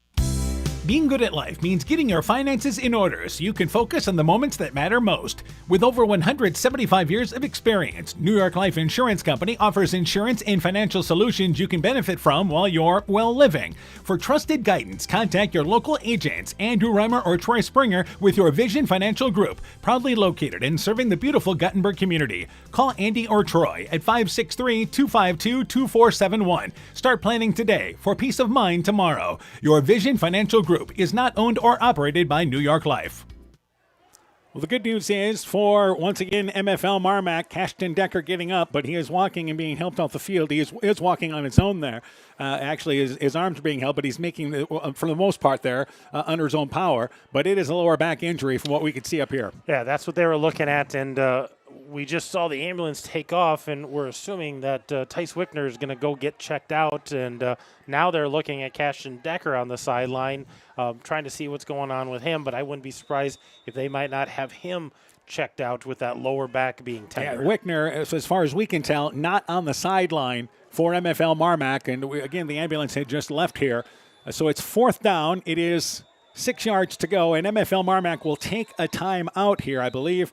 And they're going to use their second timeout. Is that their second timeout taken? Yeah, well, they were lined up to run a play, and I don't know if they realize it is 4th down and about 7 yards to go. And I would think you'd probably punt in this situation, deep in your own territory. But they were out there ready to run a play, and I think maybe Coach Anderson said, let's rethink this. Maybe we didn't realize we were in a 4th down situation. In the case now of MFL MarMac talks about who plays running back for them, who plays wing back for them. You've lost 2 of them in this ball game right now. And again, I understand that's part of the game there, but you're hoping those kids can bounce back quickly. You hope so. You hope they're okay. You always hope for the best, no matter what team they're on. You want them, healthy, and we don't want to see injuries. But, yeah, you're really decimated in that particular position in a team, as you said, not super deep, not like they've been in the past. Might have to have some young guys step up and start filling those roles until we know the status of Decker and Wickner going forward. And again, if we receive any word from the sidelines, though I know Coach Burke has actually headed from the press box here down to the sidelines for MFL MarMac, we certainly will try to pass along any word. It appears that they're going to go for it. 4th down, 6 yards to go from their own 30-yard line. Double wing set, and this may be a case there of they're just trying to get Clayton Ridge to bite off sides. And with 8 seconds to go in our quarter, we have a timeout taken by Clayton Ridge now here. Yeah, they want to talk this over with the 4th down. They're thinking this is a pretty big play for us, and I'm sure Coach Mosier is talking about don't jump off sides. We don't want to give them the easy 5 yards. Stay put, but I expect them to bring some pressure, knowing they're down a couple of running backs. We have our first score of the night at Nashua Plainfield, and that's a pretty good Nashua Plainfield team. They lead Postville by a score of 22-0 at the end of the first quarter. Clayton Ridge will face Postville next week in our featured ball game here on KCTN. So the Eagles, hold your water here on this play defensively. And MFL MarMac, let's see if they rethink their decision on 4th down. Yeah, I'm not sure what they're trying to decide here. It seems to me, in this situation, you probably punt it away, but maybe they're thinking, hey, we can get them off sides, get a shorter field, maybe pick this up, keep a drive going, and keep it out of the Eagles' offensive hands. And Coach Mosier, once he saw how MFL MarMac was set up, quickly took a timeout there. He's standing right by the sideline official, so it was an easy timeout to take. So it's again 4th down. It is 6 yards to go at the 30-yard line, and the Bulldogs stay in that formation. They've got a double wing, and they've got, a halfback that's spread out left side. And on this play, in motion is number 27 in Mason Holler. They're going to throw the football. They're going for it, and Hansen throws it right side. The pass is short. It is incomplete. Closest defender there was Oberbrockling at about the 35-yard line far side, and the Bulldogs go for it. 4th down from their own 30-yard line, and they give the ball back to the Eagles. Yeah, Eagles are going to have great field position. They're going to take over on the Bulldog 30. So 2 seconds left here in our first quarter. Maybe take a shot, maybe just try to pick up some yards, but in good shape are the Eagles. Yeah, and I'm a bit surprised the Bulldogs went for it there. I am too. I'm just thinking in that situation, punt it away, live to fight another day, but must have saw something that they thought they could exploit. not able to pick up that first down. And they did get Hansen to the edge and gave him an opportunity to throw the football. But now, first down, 10 yards to go for the Eagles. Back in action, they lead 7-0. And Kerrigal is going to bring it left side, trying to get to the edge. He's actually held, and held quite bad, actually. Not Hager, but running the football there was Kerrigal, who brought it left side. And a Bulldog was basically being taken down on the backside of that play. And it's going to be a loss of 10 yards for the Eagles. That penalty maybe even happened behind the line of scrimmage. It's holding against the Eagles. I'm not sure who the player that was being held for MFL MarMac, but an Eagle certainly was one caught in the act. It was pretty obvious there, and easy call for this officiating crew. But that's going to take away Krigel's run. They're going to back him up 10 yards. And I would think we'd go to quarter here because we're out of time. Well, we should anyway. The last 30 seconds of this quarter have been very interesting nonetheless. So it's a holding penalty, and it's, again, against the Eagles. Our officials spotting it there. They're going to move the football back.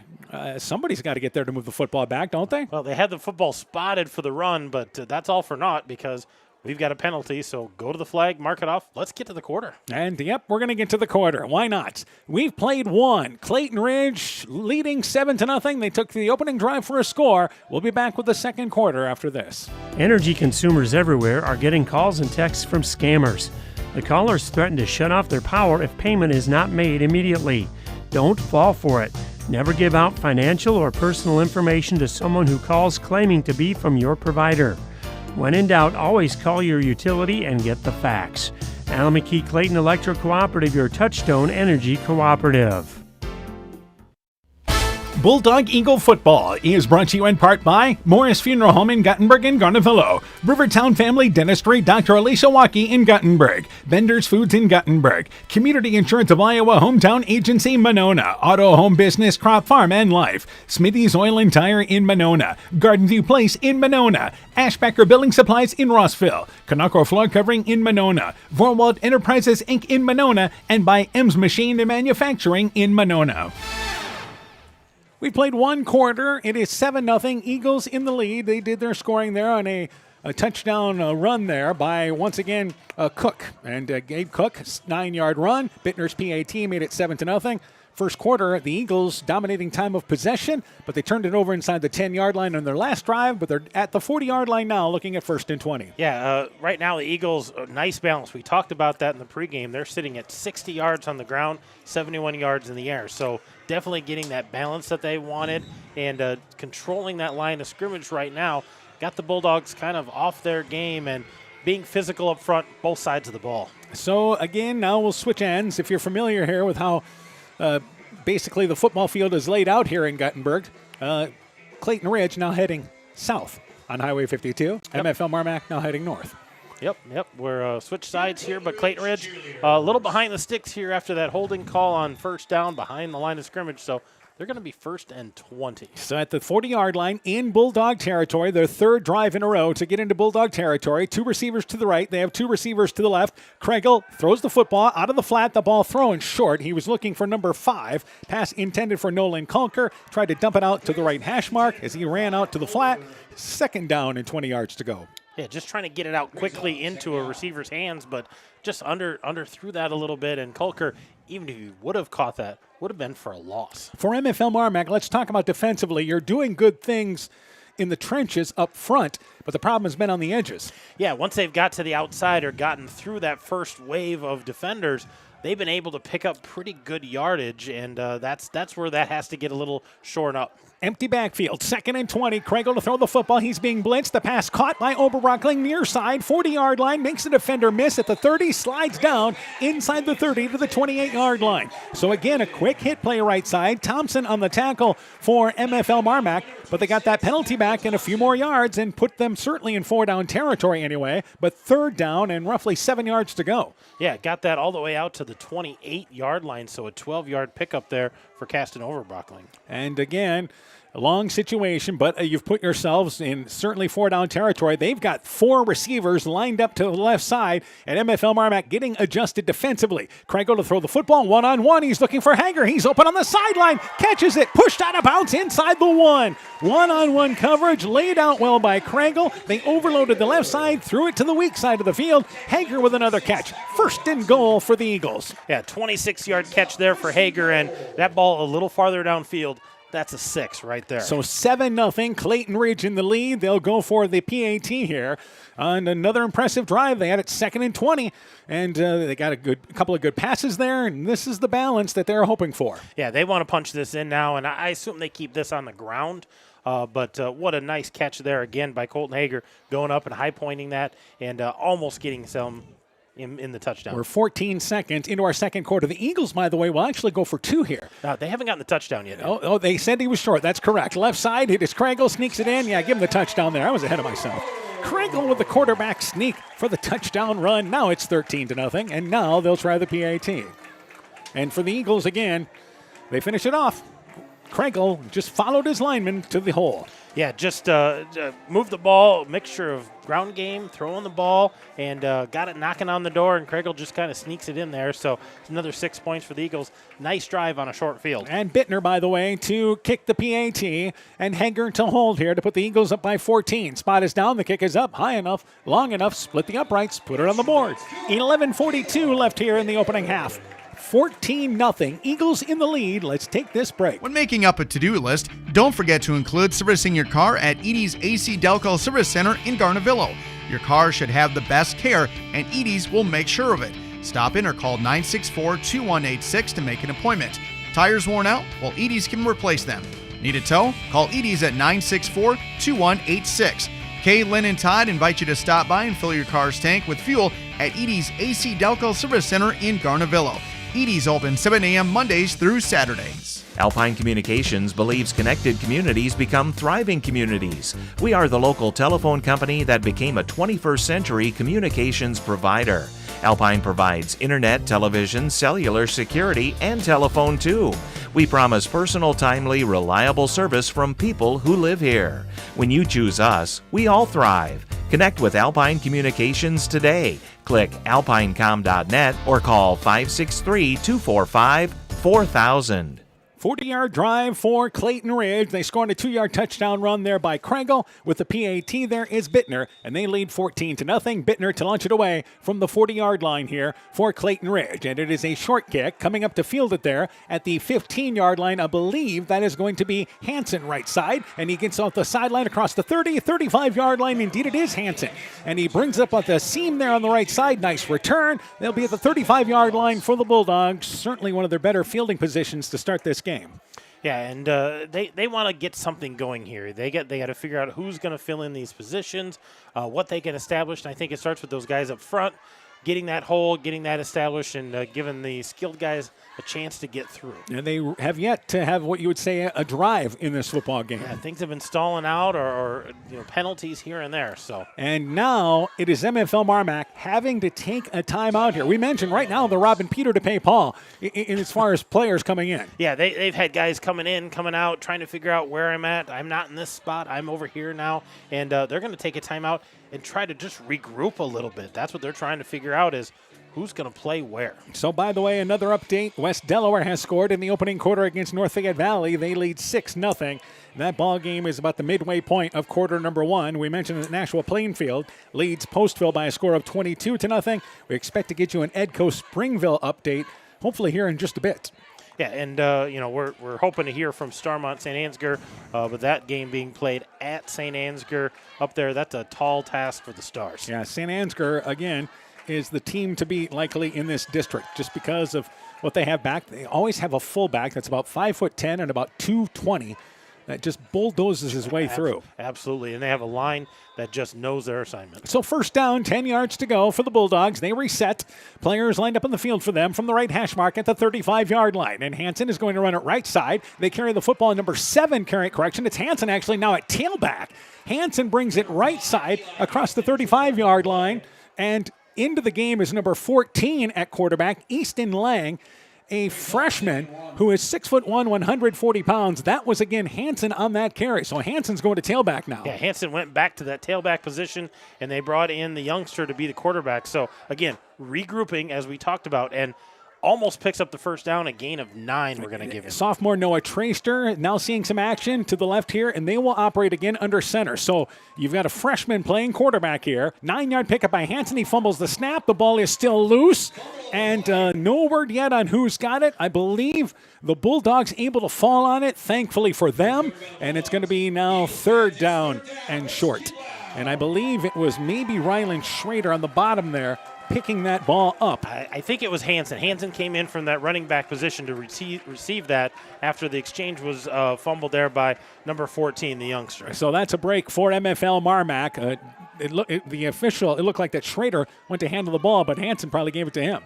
3rd down and short. In motion again is going to be Halverson. They run it left side. They have first down yardage. It is again Hansen inside the 45-yard line, outside there to the 46-yard line.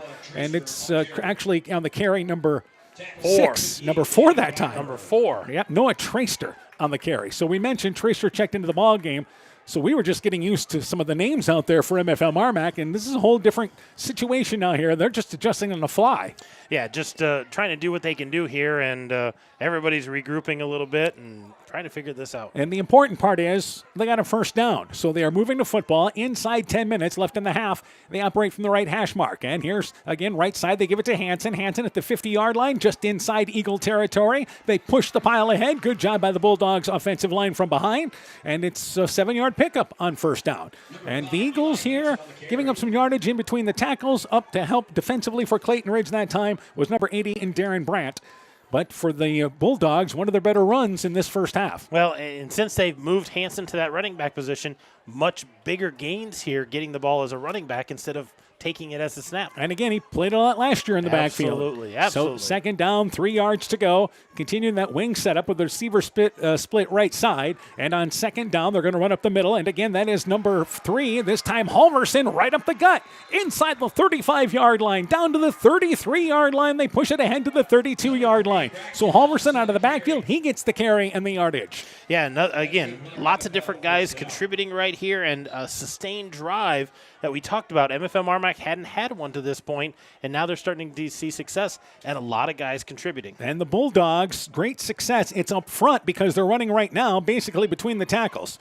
So receiver to the left side, and on first down, 10 yards to go. Traster with them under center, and they're going to run it left side with Hansen. Hansen gets to the corner, 30-yard line, cuts back to the middle. He's tripped up, but he gets inside the 25-yard line, down to the 23-yard line. He'll be 2 yards short of first down, but an 8-yard pickup for MFL MarMac. Yeah, and Easton Lang, the freshman, showing a lot of calm in there as the quarterback and doing a nice job getting the ball to Hansen, getting it to Halverson, and those running backs running hard, getting downhill. And 2nd down, they actually gave him 3 on that. So the youngster Lang, and now we have a stoppage of play once again. It is now Clayton Ridge wanting to take a timeout. So the Bulldogs, their first drive of significance in this ball game tonight. They're driving, trailing 14-0. We'll take this break. Strawberry Building Supply offers all your building materials for residential and commercial projects. Whether you're building from the ground up, remodeling your home, or a weekend project, we have the materials you'll need. We are an authorized Milwaukee dealer for all your Milwaukee tools. Strawberry Building Supply also has everything you'll need for your pets and livestock. Stop into Strawberry Building Supply today at 413 West Mission Street, Strawberry Point, or call 563-933-4579. Hey, Justin Birdnow here from Birdnow Chevrolet in Monona. I want to take a moment to wish all the local athletes good luck during their game.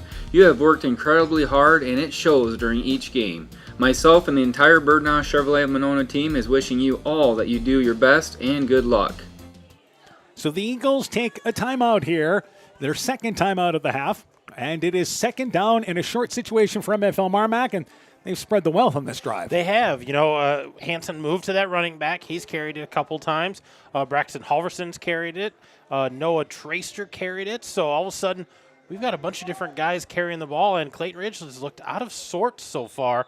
Now that we've had this change. So if you followed MFL MarMac football the last few years, it has always started up front for them, being able to control the trenches. And a nice job on this drive, and that led to the Eagles taking a timeout. So 2nd down, 3 yards to go. They run it with Hansen right side, hit in the backfield. He will not get to the 25-yard line. Stood up well defensively. The first Eagle back there was number 21 in Kyle Sodowasser. It's a loss of at least a yard, and it's 3rd down, about 4.5 yards to go now here for MFL MarMac. Yeah, they're going to say he went back about a yard, and luckily to falling forward there in order to limit their losses. But yeah, just a big 3rd down here for the Bulldogs to keep this drive going. And they're certainly in 4-down territory. So 3rd down situation here. They go with Hansen in the backfield. He's joined there by Halverson. In motion is Bunting, and they're going to throw the football right side. Lang has Hansen open, catches it outside the flat, inside the 20-yard line. They convert for 1st down yardage. Welcome to the varsity young freshman. Roll out to the right and complete a pass there for 1st down yardage. Yeah, nice catch there by Hansen, but a nice pass for Easton Lang. Kind of get something under his belt there, and enough to pick up the 1st down. And that is the first completed pass for MFL MarMac of this ball game. Meyer continues as receiver to the right, so Hansen is the focus right now for MFL MarMac, as he's going to have to be the senior to kind of lead the way. But they run up the middle with Halverson. Halverson bounces outside. He's inside the 10-yard line, along the far sideline now, inside the 5, and it's going to be 1st and goal for the Bulldogs. And here comes a late flag in, a couple of flags coming in. Bunting in the back of the end zone was Jocelyn there with Caleb Ludovesi. And we may have offsetting penalties here. Yeah, I'm not sure, but we've got one way over here away from the play. So some maybe words were said or something going on here. But we may have to replay this down. And they may, if they have offsetting penalties, and sportsmanlike conduct against MFL MarMac and sportsmanlike conduct against Clayton Ridge, and the play will stand. So it's going to be now 1st and goal, and this happened after the play. After the play, yeah, absolutely. So 1st and goal at the inside the 5-yard line. And they haven't placed the ball. Everybody's looking for the ball right now. The ball's over on the sideline where the play finished. They're waiting for a ball to be here on the field. They don't have anything to start. Yeah, these guys have been sure, haven't they? Yeah, they're making sure that everything's nice and tidy before they move on to that next step. So just inside the 5-yard line, MFL MarMac, after that run by Halverson, they operate from the right hash mark. We approach the 7-minute mark here in our first half. Bulldogs trying to get back into this ball game, trailing 14-0. And on 1st and goal from the 5-yard line, Lang goes right side with, again, Hansen. Hansen goes off guard and tackle, slides back inside. He'll fall ahead to the 1, and that's a solid 3.5-yard pickup. It should be 2nd and goal now for MFL MarMac. And Hansen getting the bulk of the carries now. He is, and doing a nice job with it. Again, he's been the quarterback for him this year with all the injuries. They threw him into the running back situation. He's been doing a great job. So has Braxton Halverson. Both of them a 1-2 combination here on this drive. And by the way, it appears that now for MFL MarMac that Carter Decker Cashton Decker. Carter played a couple of Carter helps out the football team now. He's helping out the football team. And Cashton's being taken, going to get checked out at the hospital as well. So it's going to be now 2nd down and goal from the 2-yard line. Hansen. And it is again Hansen. Hansen takes the snap, follows the hole through the middle, and scores the touchdown on the running back sneak. So a 2-yard pickup for Hansen. It's 14-6. The Bulldogs right back into the ball game. Yeah, that's a big answer for the Bulldogs because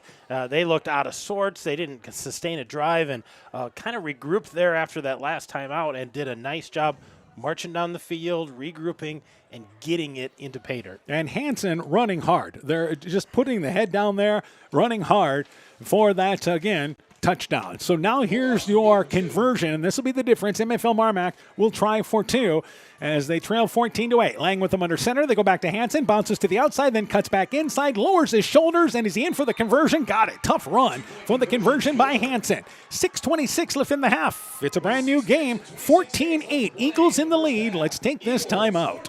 If you feel lost in the big chain store pharmacies, take the time to stop at a Nightingale Drug and visit with us about our services, such as one-on-one consulting, free local delivery, competitive pricing with most insurance plans, and Medicare accepted. We'll make the transition quick and easy for you. Come to the people you know and trust. Nightingale Drug and Gift Shop, your small-town family-friendly business in Guttenberg. Health Mart, caring for you and about you. Bulldog Eagle Football is brought to you in part by Sincerely Yours Interiors by K in Monona, Rockwell Appliance and TV, the home of quality service with the lowest price guaranteed in Prairie du Chien, Waukon, Decorah, and Viroqua. Elkader Chiropractic Center, Dr. Jamie Hammersland. Innovative Ag Services in Elkader, Monona, and Waukon. Norby's Farm Fleet in Northeast Iowa. Guttenberg Municipal Hospital and Clinic. Check out career opportunities at guttenberghospital.org. And by Bruins and James Insurance, your Grinnell Mutual agent in Monona. MFL MarMac, a nice touchdown drive. Hansen on a 2-yard run for the touchdown. Hansen the conversion run. It's 14-8, but here's another concern for MFL MarMac. They have a player down in the end zone. They've already lost 2 players in this ball game, Tice Wickner and Cashton Decker, and we have another injury timeout taken on the field as we await the kickoff here. I believe it's number 26, Taco Thompson, who is the sophomore running back and safety, 5'6", 135 pounds. Being looked at there in the end zone. And, we believe it's number 26, as we'll try to confirm that from the sideline, but being attended to at the field once again. Well, and we talked to the coaches before the game, and they talked about not the strongest numbers. They've got a lot of young guys, freshmen out. I think they said 15, 17 freshmen. But as far as varsity guys with some experience and built for this, not a lot of guys. So to watch 2 guys take a trip to the hospital in an ambulance, a 3rd guy now down on the field, they're just getting decimated, and it's got to be tough as a teammate to watch this and have to step into different roles and try to figure some things out. And this appears to be a leg injury, as he will be helped off the field. So, hopefully it's just an ankle. He's able to put a little pressure on it. That's good. And, again, we'll double-check, but I believe that is 26, Thompson. So we receive any word from the sideline on the injured players from MFL MarMac. Will certainly pass that along. So to launch it away is, once again, Hansen.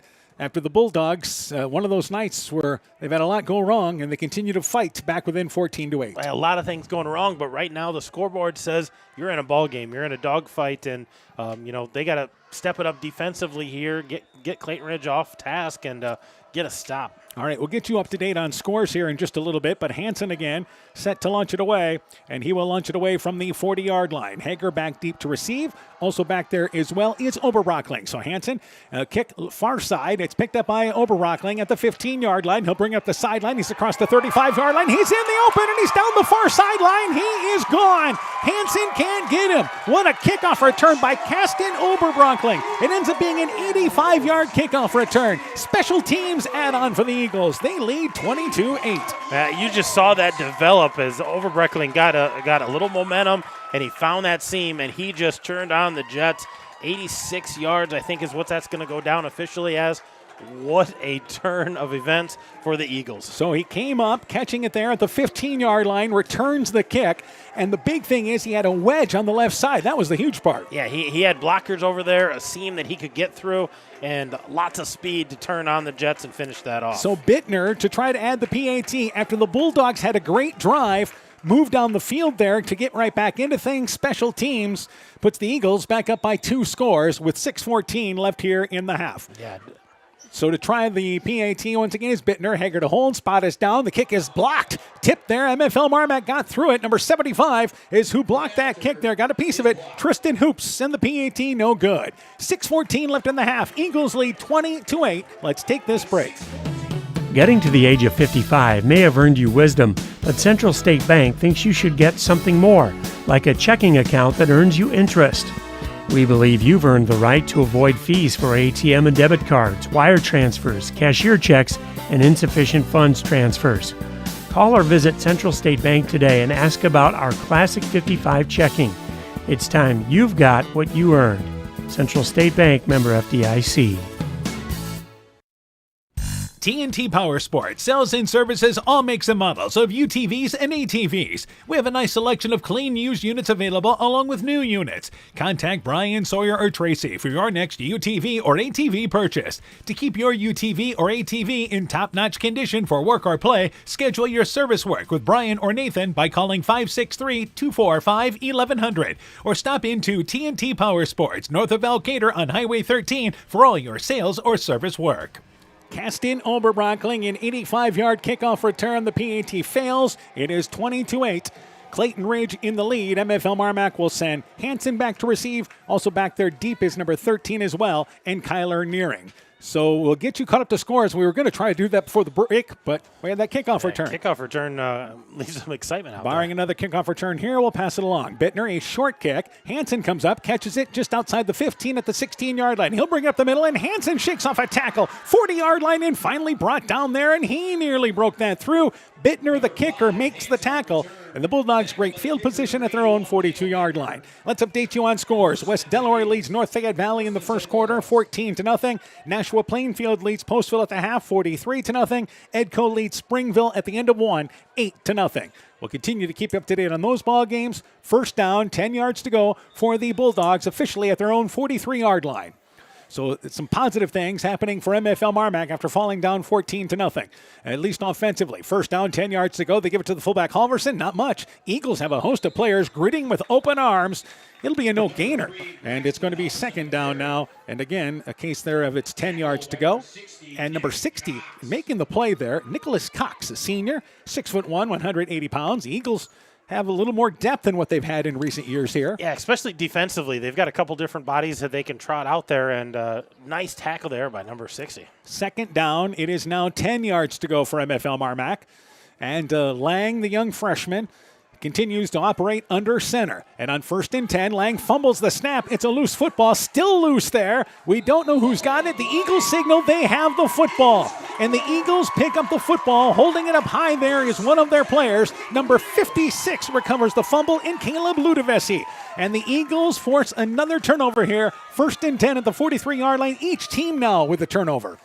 Yeah, just a costly turnover there. That's the, second fumble that they've lost. So MFL MarMac not able to get anything going that time. Eagles got another chance here. And threatening to take control of this ball game. Again, you've got a freshman playing first varsity minutes here tonight. And that's part of the learning curve. 4 receivers to the right. Craig to throw the football one-on-one, looking down the far sideline. That pass is caught by Hager on the far sideline, and he's tackled down inside the 15-yard line to the 10. They've hit a couple of just fly patterns down the sidelines. First and goal, it appears, for Clayton Ridge. Yeah, just another great catch there by Colton Hager. Great set of hands on there and so much quickness, and he's just outrunning the defense and daring them to throw it up so he can go catch it, and pulls down another beauty there just inside the 10. So goes from the 43 to the 9. So the Eagles continue to be balanced. Same formation, 4 receivers to the right. And again, alone is Hager to the left side. Snap back to Craigill. He'll bring it up the middle. He'll get to the 10-yard line, keeps the legs churning. He'll get down to about the 9-yard line, closer to the 8. It is second down and goal at the 8-yard line. And number 64 among the Lynn there, number 54 there for MFL MarMac. Austin Lynn, the tackle. Second down and goal. We'll call it at the 9. That was Craigill on that carry, Yes, correct. So a quarterback draw that time. And we go inside now, 4.5 by the time this ball is snapped. Eagles leading 20-8. MFL MarMac, a turnover inside Eagle territory. And the Eagles here showing a number of different looks. 3 receivers to the right, a receiver to the left. Cook is to the left with the quarterback, Craigill. And on second down and goal from the 8-yard line, Craigill, long cadence there. He's got the play clock in the back of the end zone. He's got plenty of time. Quick dump over the middle. It is dropped. Having to avoid the official in the middle of the field was Caston Oberbrockling. He was open, and the official played better defense on him than anybody else. Third and goal. It's one of those tough situations where you're trying to find that opening. Well, sometimes it's right behind the official, but that pass kind of in his vicinity, and Overbrockling not able to pull that in. So now a situation of third and goal from the 8-yard line. And the Eagles have run the football with some success tonight, but they've done a better job of throwing the football tonight. A lot of one-on-one situations they've just taken advantage of. Yeah, absolutely. Kind of picking on those defensive backs and making beautiful catches. So third down and goal from the 8-yard line. They continue again. 3 receivers to the right, receiver to the left. Cook is to the right of Craigill. Craigill rolling out to the right, looks to throw the football. That pass into the end zone. It is caught. Touchdown. Got it. Casting Oberbrockling. A nice sliding catch on the right side of the end zone. And the Eagles take advantage of the turnover. Now in control, 26-8 here in the half. And that's going to go down as an 8-yard pass reception. First pass touchdown of the night for Craigill. He's over 150 yards now. So a 9-yard pass completion there. And again, they will try the PAT, I believe, here. And unless they decide, they may be thinking about this going for 2 to try to get that point back. And it looks to me like they're going to be going for 2 here. Yeah, I think Cook's going out there in the running back position here, and I think they're going to run this football. So Oberbrockling has 2 touchdowns, a kickoff return for a touchdown, and just had that reception touchdown there. So they'll continue, and they'll go for the 2-point conversion here. And now, before we get going here, Clayton Ridge is going to take a timeout. So Clayton Ridge, they want to make sure what they're doing here on this 2-point conversion. We'll keep it right here before this timeout. We've seen a lot of timeouts just taking alignment assignment type stuff. Yeah, some assignment things. Hey, let's get clarification on what's going on. And, both coaches, did they finally use them up? I think they're both out of timeouts That's now. correct. By the way, at the half, is Edco the team to beat in their district? They lead Springville 28-0 at the half. They can put up points. They got speed, and we talked about it week 1. We wanted to see what happened week 2. Looks like they're still fully loaded after losing a couple of big weapons from last year. And, we talked about it last night a little bit.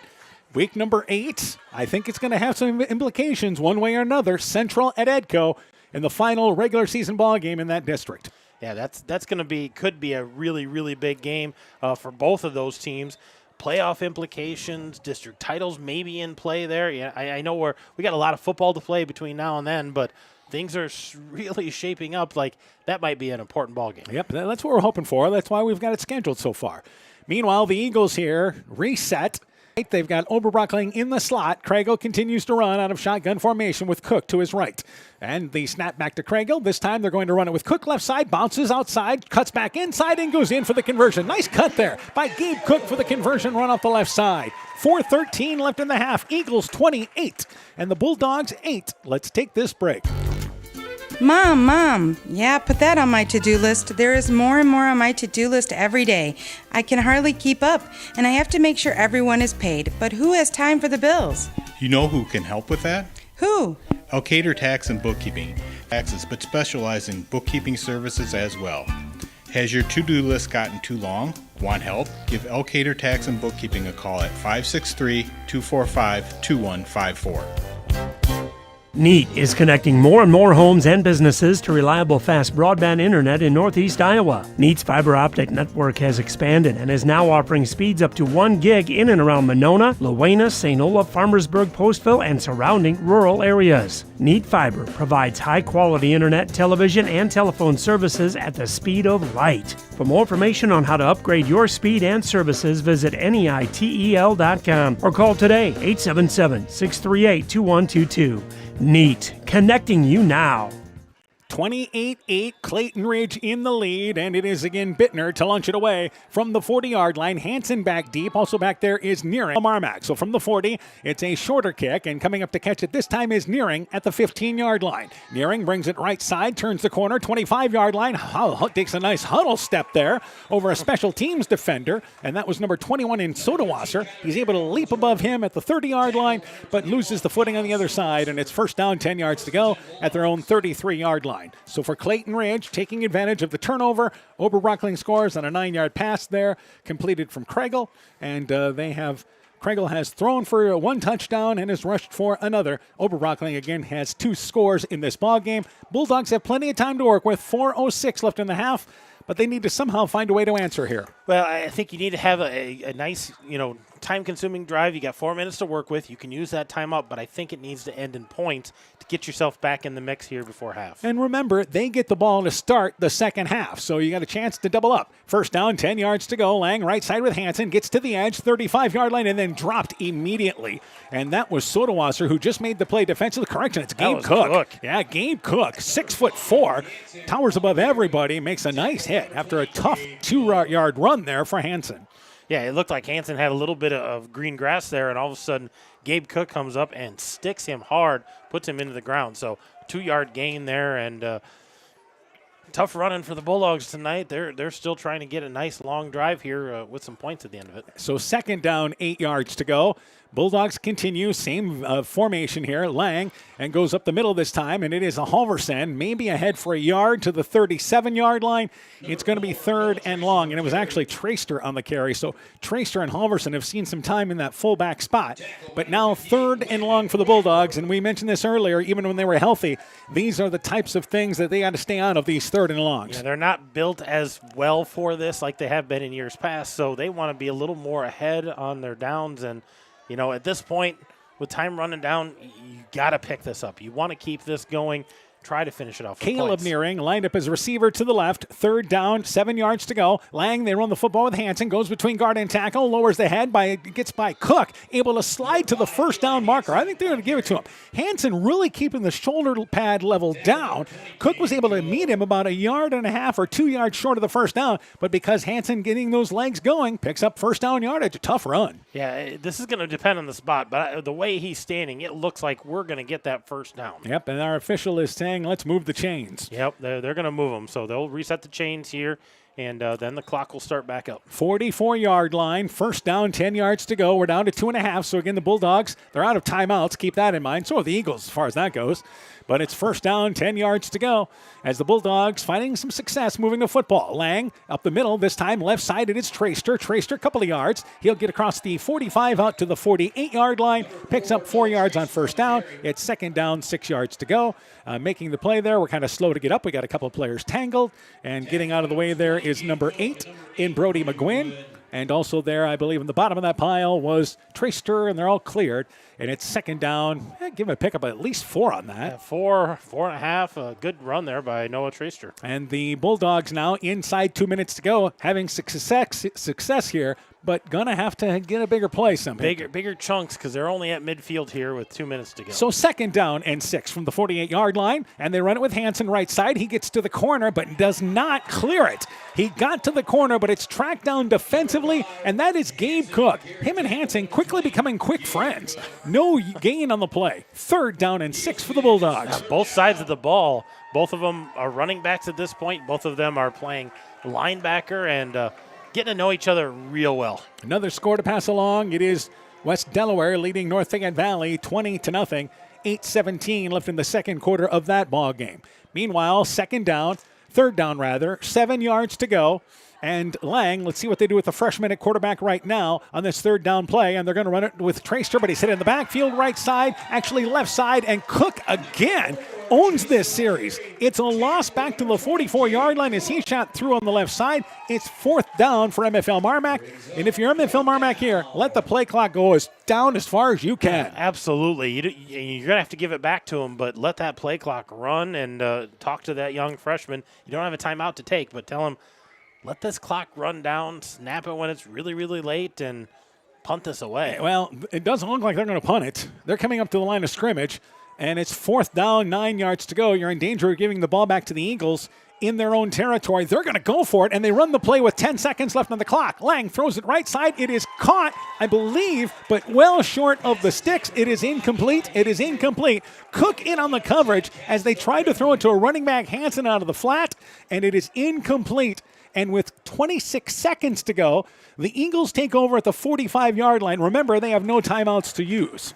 And also in on the play was number 10, slow to get up there, was Caston Oberbrockling for the Eagles. Of course it was Gabe Cook in on that. He was in on almost every play that time and gets the ball back to the Eagles. 26 seconds. With that big strike passing game, they've got a chance to get close here. You definitely take a shot for it here. And again, both teams are out of timeouts. So the Eagles, the play clock's at 25. They still have plenty of time, but they've been throwing them to the sidelines. So in some cases, they've been able to get out of bounds with the stoppage of the clock. Get out of bounds, get it close, and take your chance here. Maybe some more points. 2 receivers to the right, 2 to the left. Kregel getting the motion from the sideline near, and on 1st and 10, he's going to roll out to the right and throw the football. Kregel on the run, throws it. That pass is caught, sliding, and it's an incomplete. Sliding was number 16 in Bradley Schrader on the near side of the 32-yard line. Would have been a nice catch. However, probably fortunate he didn't catch it because even though the clock would have stopped to move the chains, it would have picked right back up, and there's 21 seconds left in the half. It's a negative that's actually a positive because now the clock stops. You can regroup a little bit, and you don't have to hurry up to the line and try to run that play. So 2nd down and 10. And same formation. They're operating, by the way, smack dab between the hash marks. So first down and 10 yards to go. They've got to take a shot at some point. Kregel rolls out right. They throw it short. The ball is caught by Hager. Gets out of bounds near a first down. They'll push him to the 36-yard line. It's a 9-yard pickup, but only used 4 seconds. Now, you got to talk about for Clayton Ridge, maybe they're looking to get into field goal range here. Yeah, maybe give Bittner a chance to kick a field goal, but they want to try to score. They said, we've got some time in the clock. We're in Bulldog territory. Let's see if we can get into scoring position and punch one in here before halftime and put this thing maybe out of reach. And again, they've rolled Kregel out of the pocket twice. So for the Eagles, receiver split left and right. They'll actually move now a receiver into the slot in Nolan Kulker. Cook, it's to the right of, again, Kregel. And on 3rd down and 1, Kregel rolls out to the right near sideline, flushed out, throws it deep into double coverage, and that ball is knocked away, incomplete. He was looking for number 80 in Darren Brandt. The ball fluttered on him. Good coverage by MFL MarMac that time. Number 27 back there on defense, Mason Holler. Also there as well, number 6, Landon Meyer. The ball batted down at the 10-yard line. Yeah, not a lot of time to plant and throw that, so he didn't have a lot on the ball. So Kregel just floats it up there, and Brandt didn't have any chance to get that because good defense by the Bulldogs secondary. So it's 4th and 1 for MFL MarMac, or for Clayton Ridge, I should say. And at this point, you go for it. Yeah, absolutely. And the good news is if you're Clayton Ridge, you get a first down, the clock will stop, but then you're going to have to spike it in a hurry. Yeah, and I think right now what they're going to do, maybe take a chance, see if they can get halfway there on a pass play. If it falls incomplete, you don't give the Bulldogs a lot of time. Surprised they haven't taken a deep shot yet. 2 receivers to the left, single receiver to the right. That is Brandt. Kregel to throw the football again. It's a screen play right side. It is caught by number 10. And again, that is Caston Oberbrockling. Brings it down the sideline, inside the 25-yard line, steps out of bounds at the 23-yard line. Oberbrockling kind of slows himself up as he gets to the sideline, but a nice catch there just rolled him out to the right side. 3 seconds left in the half, and they're down to the 23-yard line. So at this point, it'd be a 40-yard field goal, but I think they're going to take a shot to the end zone. Yeah, absolutely. And Overbrockling's been dealing with some cramping, and we saw him stretched out earlier, so I think that all that is some cramping. They've got a lot of confidence in Bittner if they get closer, but this would be a long shot for the youngster. It's a long ways for him. They're going to take a shot empty backfield. Empty backfield here. Receiver to the right, 2 to the left, and again, it is 1st and 10, the final play of our first half. Kregel, it's a quarterback draw up the middle, shakes one defender. He's down to the 20-yard line, brings it right side to the 10-yard line. He'll be pushed out of bounds at the 6-yard line. And the Bulldogs give up a 17-yard run, but they don't give up the touchdown, and the first half comes to an end. It is once again MFL MarMac and Clayton Ridge getting together for the first time in a few years. And the Eagles, an impressive first half. They lead MFL MarMac 28-8 at the half. When we return, we'll update you on scores from across the area. Our halftime guest, we'll talk with Clayton Ridge cross-country coach, once again, Lewis Cook. That'll be our halftime guest coming up next on KCTN. Elkader Tax and Bookkeeping are proud supporters of all of our local high school sports teams. We want to wish everyone the best of luck on their season. We are here for all your tax, payroll, and bookkeeping needs. Give us a call at 563-245-2154. Again, that number is 563-245-2154. Thank you from Kurt and Ann at Elkader Tax and Bookkeeping, located in downtown Elkader. Experience high-speed fiber internet through Neat's fiber optic network with speeds now available up to 1 gig in and around Monona, Luena, St. Olaf, Farmersburg, and Postville. Don't forget, you no longer need to carry a phone line when you subscribe to internet in one of Neat's Freedom Plans. For more information on how to upgrade your services and the best pricing, visit NEITEL.com or call today 877-638-2122. Neat, connecting you now. Epic Wear. Get personalized clothing for your school, your team, family, friends, business, or any event. Epic Wear has a huge range of customizable apparel, trophies, and awards. They offer free design help or design your own apparel at getepicwear.com, and you can even set up a free website for your fundraiser. Epic Wear, walk on. Call 563-568-2301 to place your order today. Scooter's Coffee in Manchester offers a variety of coffees, smoothies, blenders, and breakfast food products served all day long. Scooter's Coffee offers fast and friendly service, too. In a hurry? Use the Scooter's Coffee app to order, pay, and earn rewards. Simply stop at the drive-thru window and pick up your order. Scooter's Coffee is open Monday through Saturday, 5:30 a.m. till 8 p.m. and Sunday, 6 a.m. till 8 p.m. We look forward to seeing you at Scooter's Coffee in Manchester. Bulldog Eagle Football is brought to you in part by Rivals Inc. Custom Gear, Screen Printing, Embroidery, and online shopping at rivalsinc.com. Furniture Showcase in Oldbine, Lighting Showroom, Flooring, Furniture, and Window Treatments. Bacon Concrete in Postville. Car Auto Group online at karautogroup.com. Fisk Farm and Home in Monona, Cresco, and Decorah. The Lowena Savings Bank, member FDIC. Culligan Water Conditioning in Elkader. Myers Auto Service in Monona, and by Thompson Construction and Monona Overhead Door. At the half, 28-8 is our score. Clayton Ridge in the lead. Our halftime guest tonight, we're joined by Clayton Ridge cross-country coach Lewis Cook. First, let's talk first off here, Coach, about the girls program. How many girls you got out this year, and who's contributing for you? Right now we have actually 9 varsity girls out. 9 girls out, and they look pretty good overall. So I know some of the teams in our conference have been having a hard time getting enough girls to even go out to even have a team. So I'm pretty happy with it. Tell me about some of the individuals. Right now for the girls, we have a returning senior girl, Alyssa Soda-Waster. She came out and she ran pretty strong her first meet of the year. She's looking pretty good overall. Our best girl on there would be Audrey Dixon. She actually ran in the top 20 and she got 17th place at the meet here just yesterday. And that was at Central. Any other girls contributing for you? We have several other girls that are contributing here right now. I would say probably our powerhouse here, we have a sophomore girl that came in and ran pretty well for us here. That would be Morgan Wilker, that she came in and did pretty well. Also, Paige Thomas did pretty well here too. So rounding out overall pretty good. Yeah, absolutely. That's a good start. Let's talk about the boys program now and some of the guys that are contributing for you. Yeah, absolutely. We have actually 2 returning seniors this year. We have Leila Mueller and Ethan Backus that came in. And we also have Spencer Horn. Sorry, I should say 3 there. Yeah. So that's a good group to build on. Some of the other guys that are adding to the team. Yeah, we had Russell Schmueller that actually was he's a sophomore. He came in last night at, I think he got 17th place, if I don't off the top of my head here real quickly. Yeah. Looks real good as a sophomore and running really strong. So it's something to be watching here in the next year and the years to come, actually. Yeah, he's running the camera for us tonight, as a matter of fact, doing a pretty good job at that, too. Yeah, he's just quite a kid. Yeah, you mentioned Russell. Who are some of the other kids in the boys' team? Yeah, we're looking at that. We have a returning, like I said, Ethan Backus. He's going to be running our varsity. We have Fernando Flores also out there. He's a junior.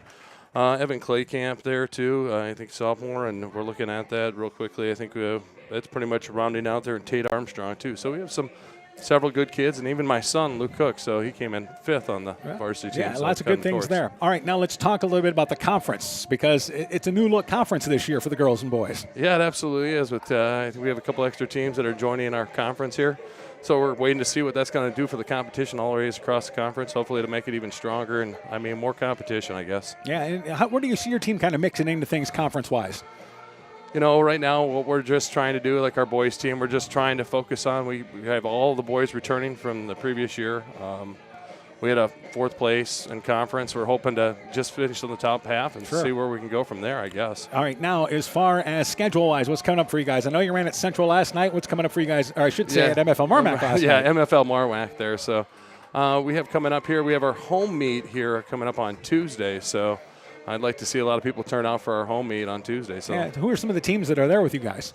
We got several of our actual conference teams that are going to be there. We only have 6 teams. We're always looking for more. So couple right there. So, and I think Beckman actually, if I remember correctly, was on that list too. Yeah, I think they've been there continuously. All right, Coach, thanks for joining us here at the half. Good luck to you guys. No problem. Thank you very much for having me. You betcha. Clayton Ridge cross-country coach Lewis Cook talking things over about his Eagle team as, again, they host that Invitational coming up on Tuesday. We'll take a break. When we return, we'll update you on scores and back with first half stats. Clayton Ridge leads 28-8 here at the half. Northern Country Co-op and Viafield are now Nexus Cooperative, your full-service ag partner supplying all your agronomy, energy, feed, grain, and lumber needs. Our highly knowledgeable and experienced team utilizes the latest technology in feed manufacturing, agronomy services, precision ag, plant and animal nutrition, energy products, and grain marketing to keep our customers ahead of the rest. Stop in today at any of our 26 locations across northern Iowa and southern Minnesota, or visit us online at nexus.coop.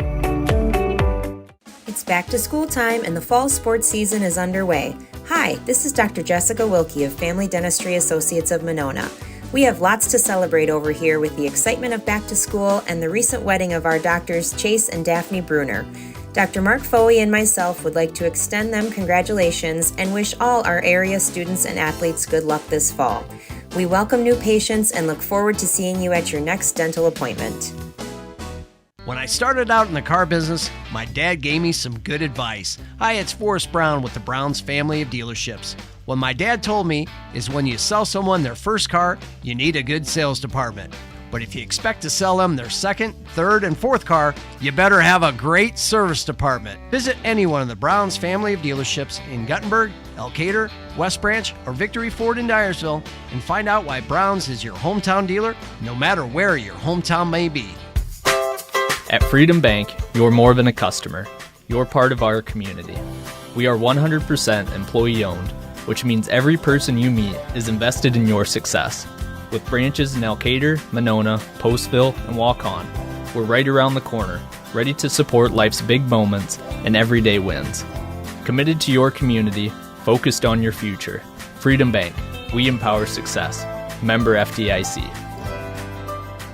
Bulldog Eagle Football is brought to you in part by Nick's Excavating and Kane Construction in Farmersburg, T&K Cahoon, your Napa dealer in Monona, St. Olaf Ag Sales and Service, Growl Logs and Lumber in Elkader, Timber is a Crop, Harvest Wisely, Dean Family Chiropractic in Claremont, Meyer Collision and Service Center in Guttenberg and Elkader, LTI & Sons Water Conditioning, your Connecticut dealer in Postville, TJ's Pizza in Monona and Claremont, Clayton County Recycling of Monona, and by Farmers Savings Bank of Colesburg, Elkport Garber, Strawberry Point, Arlington, Elgin, and Wadena. Member FDIC.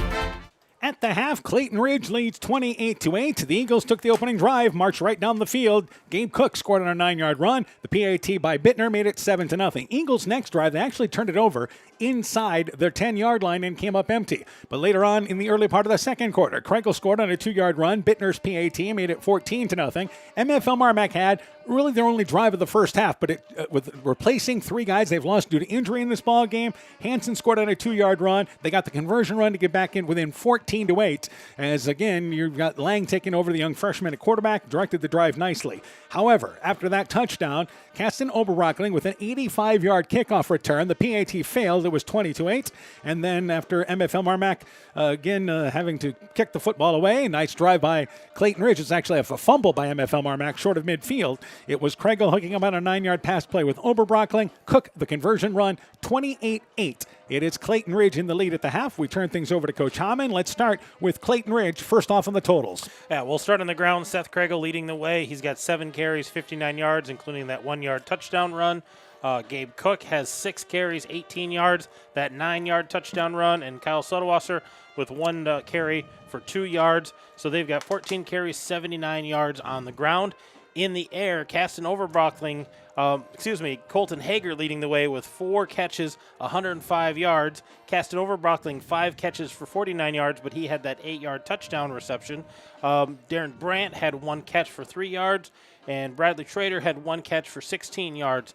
That means Seth Kregel ends up being with 11 completions on 14 attempts, 173 yards, and that 1 touchdown. So the Eagles are sitting at 252 yards of offense in this first half and a nice balance of run-pass. Yeah, they've been doing a great job of spreading the field at MFL MarMac and putting Kregel in a lot of good passing situations, rolling out to the left, rolling out to the right. But the big thing is he's hit the long passes when they've had a chance one-on-one down the sidelines. Yeah, credit to those receivers going and getting that ball, and he just kind of puts it up there and says, go get it, and the receivers have done a tremendous job. And running enough to keep you honest, at least, for MFL MarMac, how they have to play defensively. Let's turn things over now to the Bulldogs. Let's go through their totals. Well, and so many guys have had to kind of change their roles. So Eli Hansen started as our quarterback. Now he's in that running back situation, but he's carried the ball 10 times for 32 yards. He did have that 2-yard touchdown run.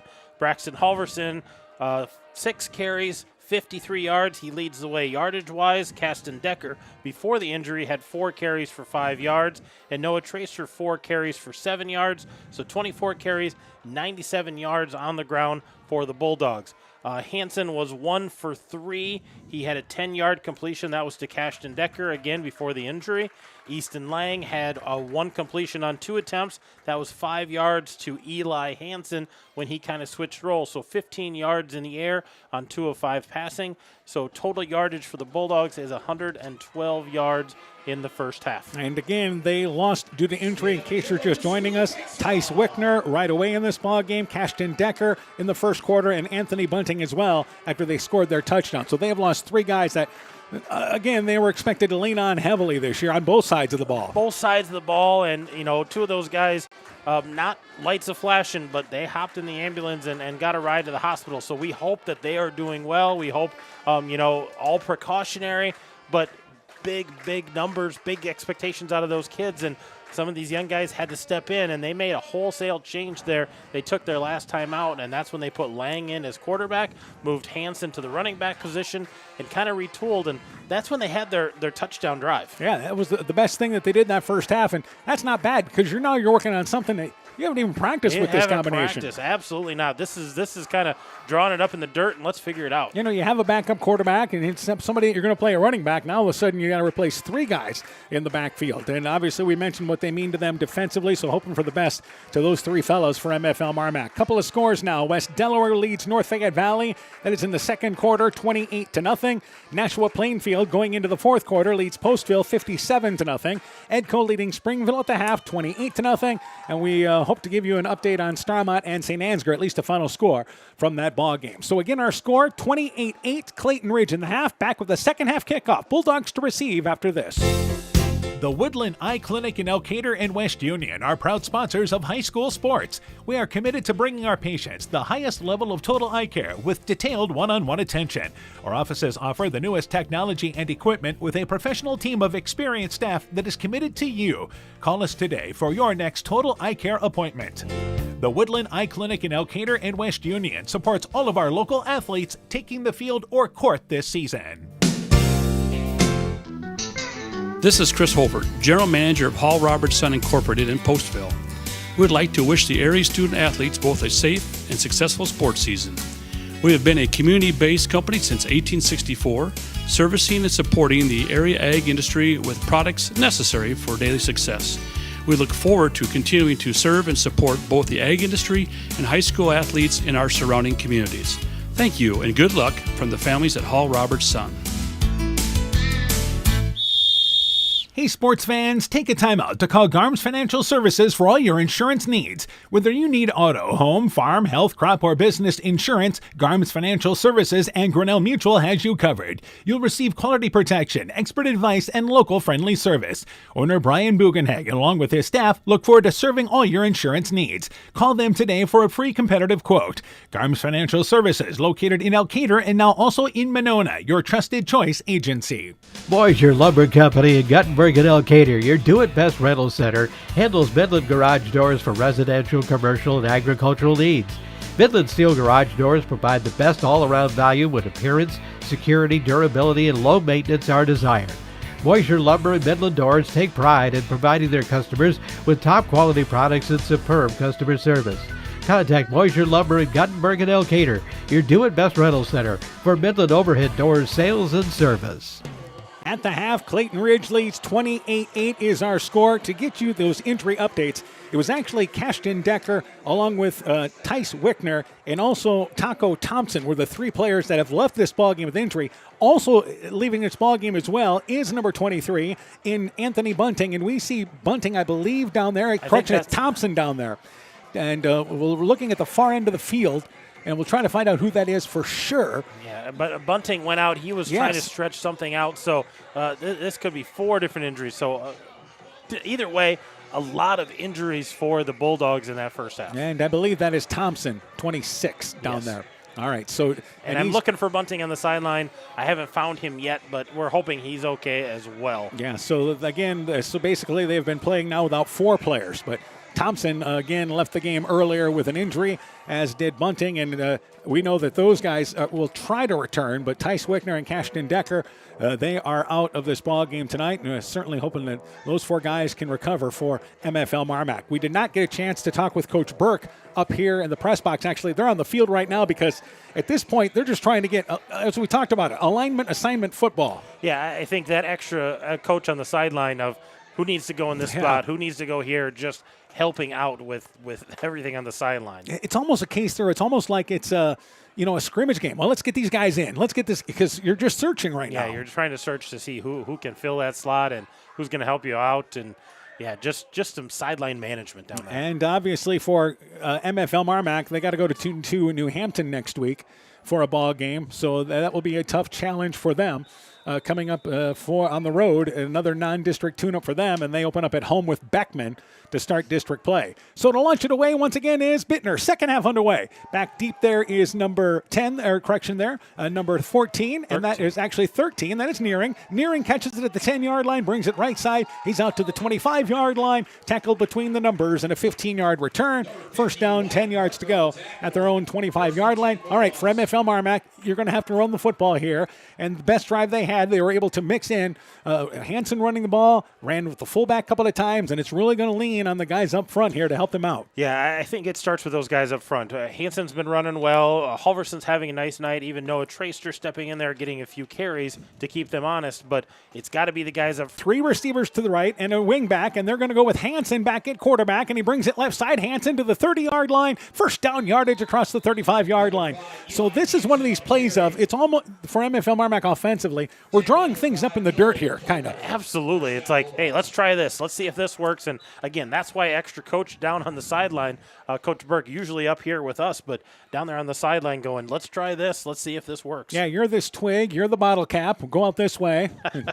First down, 10 yards to go at their own 36-yard line. So basically what you're going to see Hansen and try to maybe spread out Clayton Ridge and try to run the football. And Hansen does give you a passing option as well. Absolutely. So first down, 10 yards to go at their own 37-yard line. They give him first down yardage on that. Same formation. And on first and 10, Hansen is going to bring it. Counterplay, right side, carrying the football is for MFL MarMac Halverson. Halverson brings it to the middle of the field, out to the 44-yard line. He lined up as a wingback to the left. Nice counterplay to the right side. Solid gain on first down yardage. Yeah, absolutely. Just a little different look there with the counter coming from the wingback position, and he picks up a solid 7 yards. So a good drive starting here for the Bulldogs. And second and short situation. So just underway in our second half. First half we saw a number of injuries, and unfortunately it was for MFL MarMac. The bulk of the injuries came their way.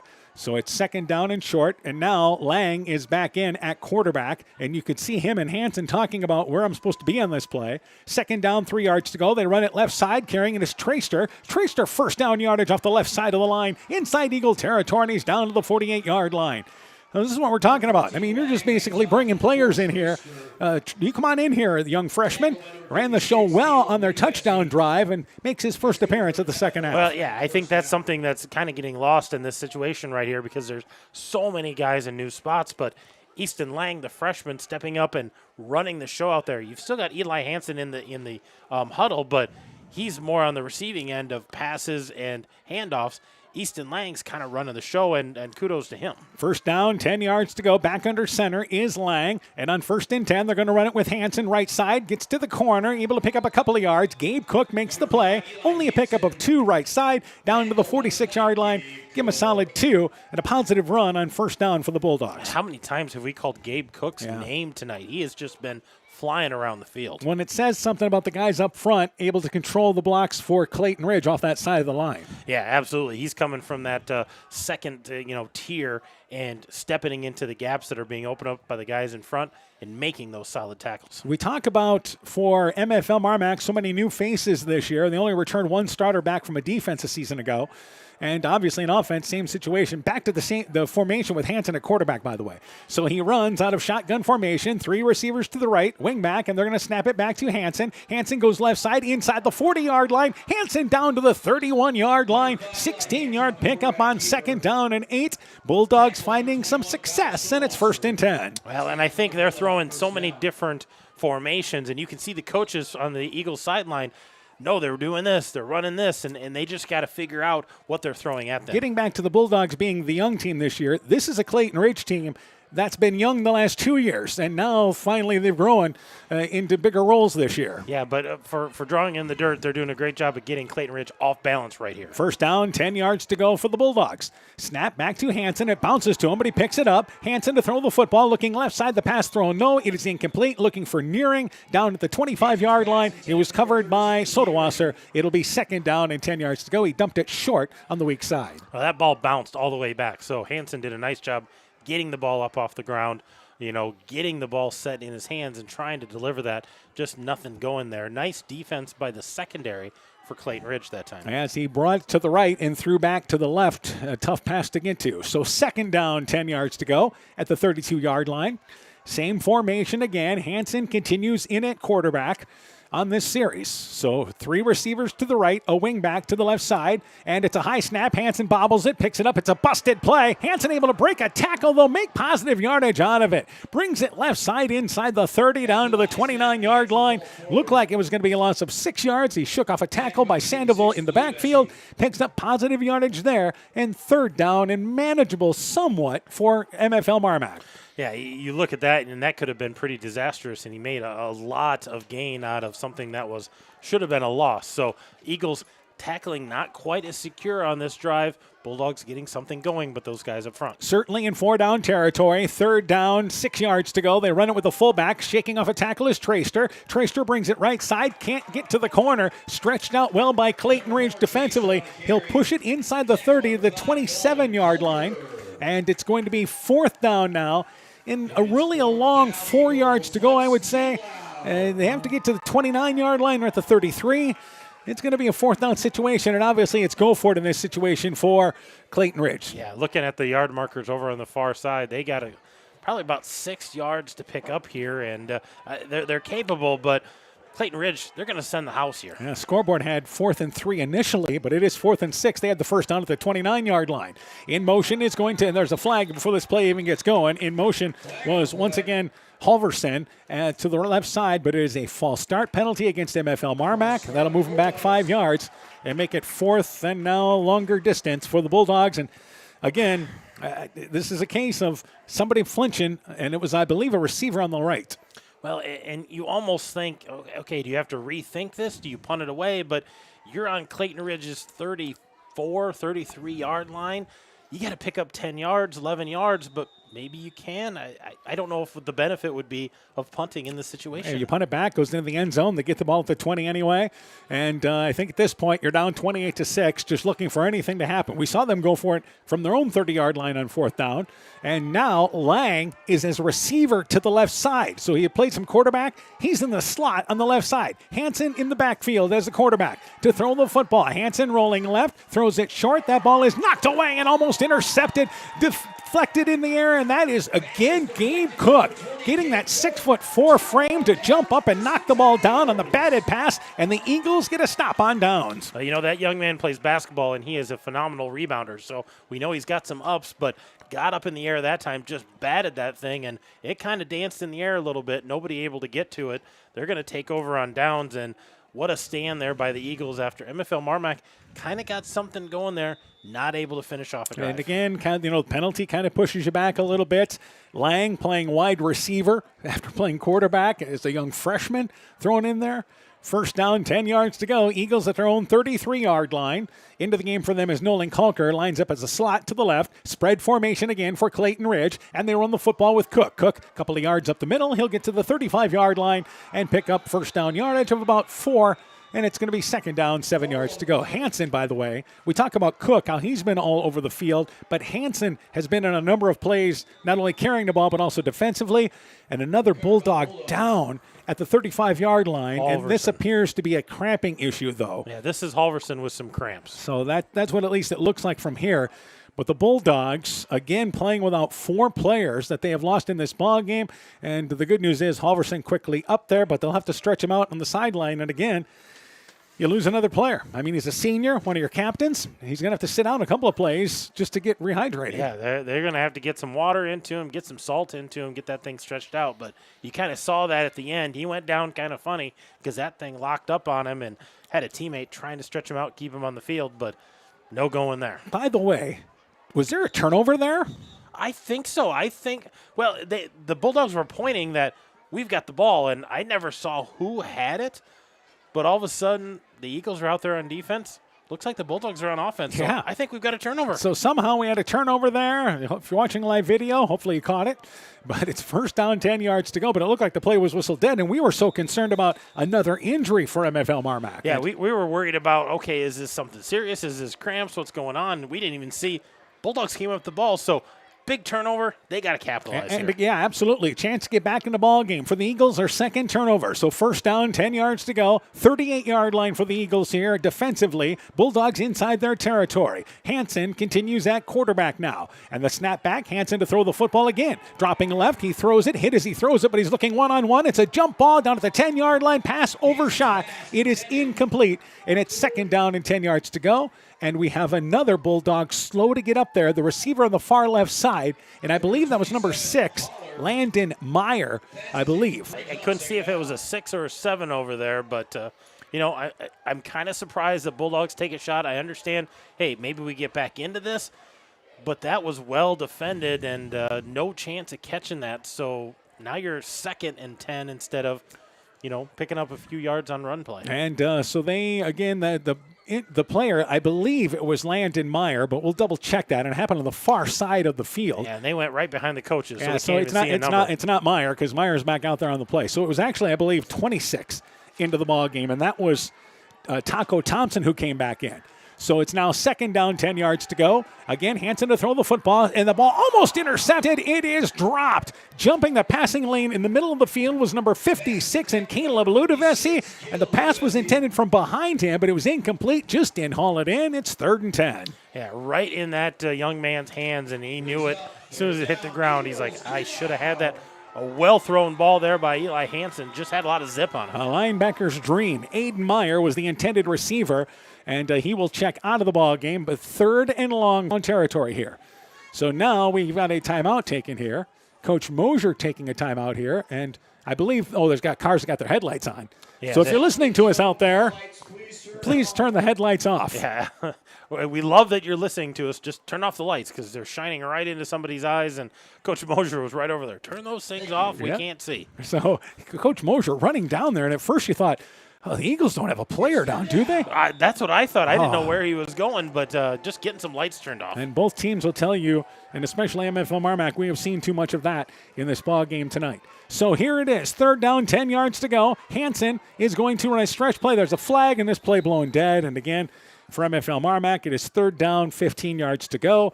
It is movement on MFL MarMac. And normally we'd say, these penalties are just, how do you overcome them? But you're just trying to put together a team right now. Somehow get 11 guys to play. Well, and I think the foul is on number 14, Easton Lang, the freshman who's been playing quarterback, now thrown into the slot, and he just leaned forward a little bit, trying to go out on that pass pattern, and probably something that he hasn't practiced enough. And, you can't fault the young man for wanting to get out and get his route. So 3rd down, 15 yards to go.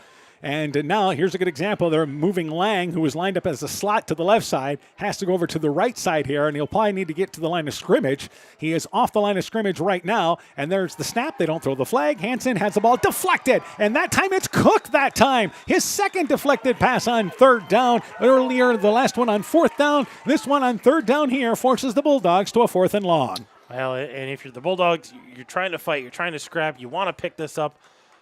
I don't know if you try to punt this away and play field position and lean on your defense a little bit, but not able to get anything going on this drive. The other thing is, you're going to play defense shorthanded as well. Yeah, that's true. But maybe a few more bodies on that side of the ball. The Bulldogs have over 40 kids out for football, but 17 of them, I believe, are freshmen. Our freshmen are underclassmen for sure. 3 receivers to the right. They're going for it. 4th and 15. Hansen rolls out to the left, and he's looking to throw it, and that pass knocked away and almost intercepted. It was deflected at the line of scrimmage. Number 56, again, Caleb Ludovisi deflected that one. It falls harmlessly at the middle of the field as a couple of players dive after it. And the Eagles get a stop defensively at their own 41-yard line. Bulldogs figure we got nothing to lose. Let's just go for it. Yeah, just kind of, as you said, we're playing some backyard football, drawing things up in the dirt, going for it on 4th and 15, take our chances, hope for the best here, just haven't been able to capitalize on anything. Fourth down and long. They go for it. So the Eagles, with 6:48 to go, get their second touch of the ball in the second half, leading by a score of 28-8. 3 receivers to the right, a receiver to the left. They continue in that spread formation. Cook is to the right there of, once again, the quarterback, Kregel. And on this play, they're going to run up the middle. It is a couple of yards. No, maybe nothing. And it is Sodawasser, number 21, who was in on the carry. We saw him in the first half on a couple of plays. Maybe got back to the line of scrimmage. Will House up front, plugging the hole for MFL MarMac. Yeah, maybe back to the line of scrimmage, but not much there. And Sodawasser, nothing going. Nice job by the guys up front for the Bulldogs. You know, the Bulldogs, for the most part, have done a nice job in between the tackles defensively. They have. It's been tough going, but once it gets to the edge or gets to the outside or through that first wave, boy, it's been a rough going. So 2nd down and 10 yards to go for the Eagles. And again, they continue spread. Kregel rolling out to the right to throw the football. He's looking, and wide open there is number 16. It is caught by Bradley Schrader. Schrader on the far side, down inside the 35-yard line, and then drilled out of bounds by about 6 Bulldogs. But a nice catch there by Schrader, the sophomore. He ran the deep route on that side, and again, you got Kregel to the corner to make a decision. Yeah, did a nice job rolling out and finding that open receiver, and a nice completion there for Kregel, hooking up with Bradley Schrader. So they're down to the 30-yard line, and it's 1st and 10 for Clayton Ridge. As, again, this is their second touch of the second half, but the first one ended with a fumble. Cook back into the ball game. Checking out there is Sodawasser. Eagles in control right now at 28-8. So you get the feeling, if you're MFL MarMac here, just because they're going to be more methodical trying to score the ball, the move down the field, that defensively they're going to have to create something. 2 receivers to the right, 2 to the left. Kregel moves Cook to his left side, and on first down to throw the football. Quick hit play right side, caught by Hager. Far sideline, he'll get inside the 25-yard line. Picks up about 6 yards. It's going to be 2nd down, 4 yards to go. Again, just a quick turnaround play to the right side. Yeah, just getting the ball into the receiver's hands here. Again, different looks, but kind of a pass heavy, but that balance still there for the Eagles. I've been impressed with them being able to throw the ball and mix in the run. So 2nd down, 5 yards to go. 5.5 left here in our third quarter on a full moon night down here in the River Valley. And again, Cook and Sodawasser kind of exchanging plays, but Sodawasser will move as a receiver, so they'll go with an empty backfield here. 3 receivers to the left, 2 to the right, and it's 2nd down, 4 yards to go. And Kregel gets the snap, right side, one-on-one. That pass is caught inside the 15-yard line. I believe that's Oberbrockling. He'll get just inside, actually, the 20 and tackle there. It's actually Nolan Kulker, number 5, who makes the play. And it's number 80, actually. Yes, it is Darren Brandt. We listen to the PA announcer there. Aaron Brandt with the reception, the 6'3 senior. Good enough for first down, just inside the 20 to the 19-yard line. Yeah, nice catch there. Took a hard hit, but held on to the football there. And the Eagles have kind of spread the ball out passing-wise, haven't they? They have. They've got 4 different receivers, all, great yardage, great number of catches. So with the score, 28-8 inside the red zone for the Eagles. They continue now with now Cook back into the ball game. As they're running back to the left, Kregel, quick hit play right side. That is caught inside the 10-yard line. That's Brandt again. He'll bring it down to the 5-yard line. And basically here in that same play that Hager ran moments ago. 1st and goal for the Eagles now here. Yeah, nice game there. They go from the 19 inside the 10-yard line. So looks like they're right at about the 8-yard line, 11-yard gain. So 1st and goal. They push it to the 8-yard line. And the Eagles impressive right now with a short game this time, really.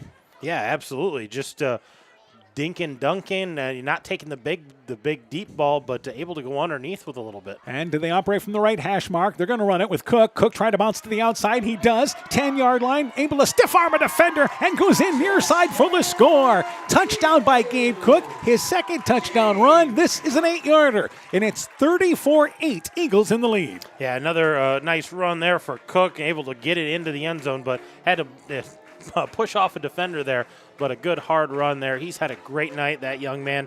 Doesn't show up in the stat book as much on the offensive end, but 2 touchdowns, that's huge for the Eagles. So Bittner will be to add the PAT to try to make it 35-8 here with 4:06 left in our third quarter. Eagles on their second drive finish it off. Hager to hold. Spot is down. Kick is up. High enough. Long enough, but he pushed it to the right. It is no good. 4:06 left in the third. 34-8. Eagles in the lead. Let's take this break. Top Gun Customs knows you can fill a deer tag well out of season. If you've tagged that prize buck, pull up to the stoplight at Top Gun in Garnavillo. That's it.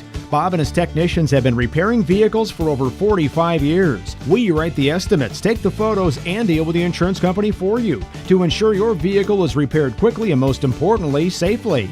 We also have free loaners or rental vehicles. Call Bob or Nancy at Top Gun to schedule your repair today. 563-964-9899.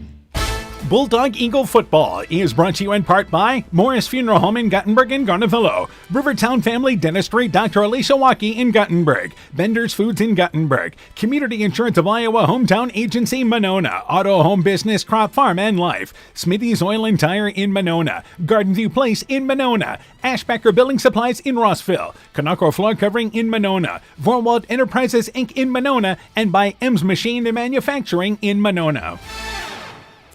4:06 to go in our third quarter. Gabe Cook, an 8-yard touchdown run. He scored in the opening drive with a 9-yard touchdown run, but the PAT fails, but the Eagles in control at 34-8.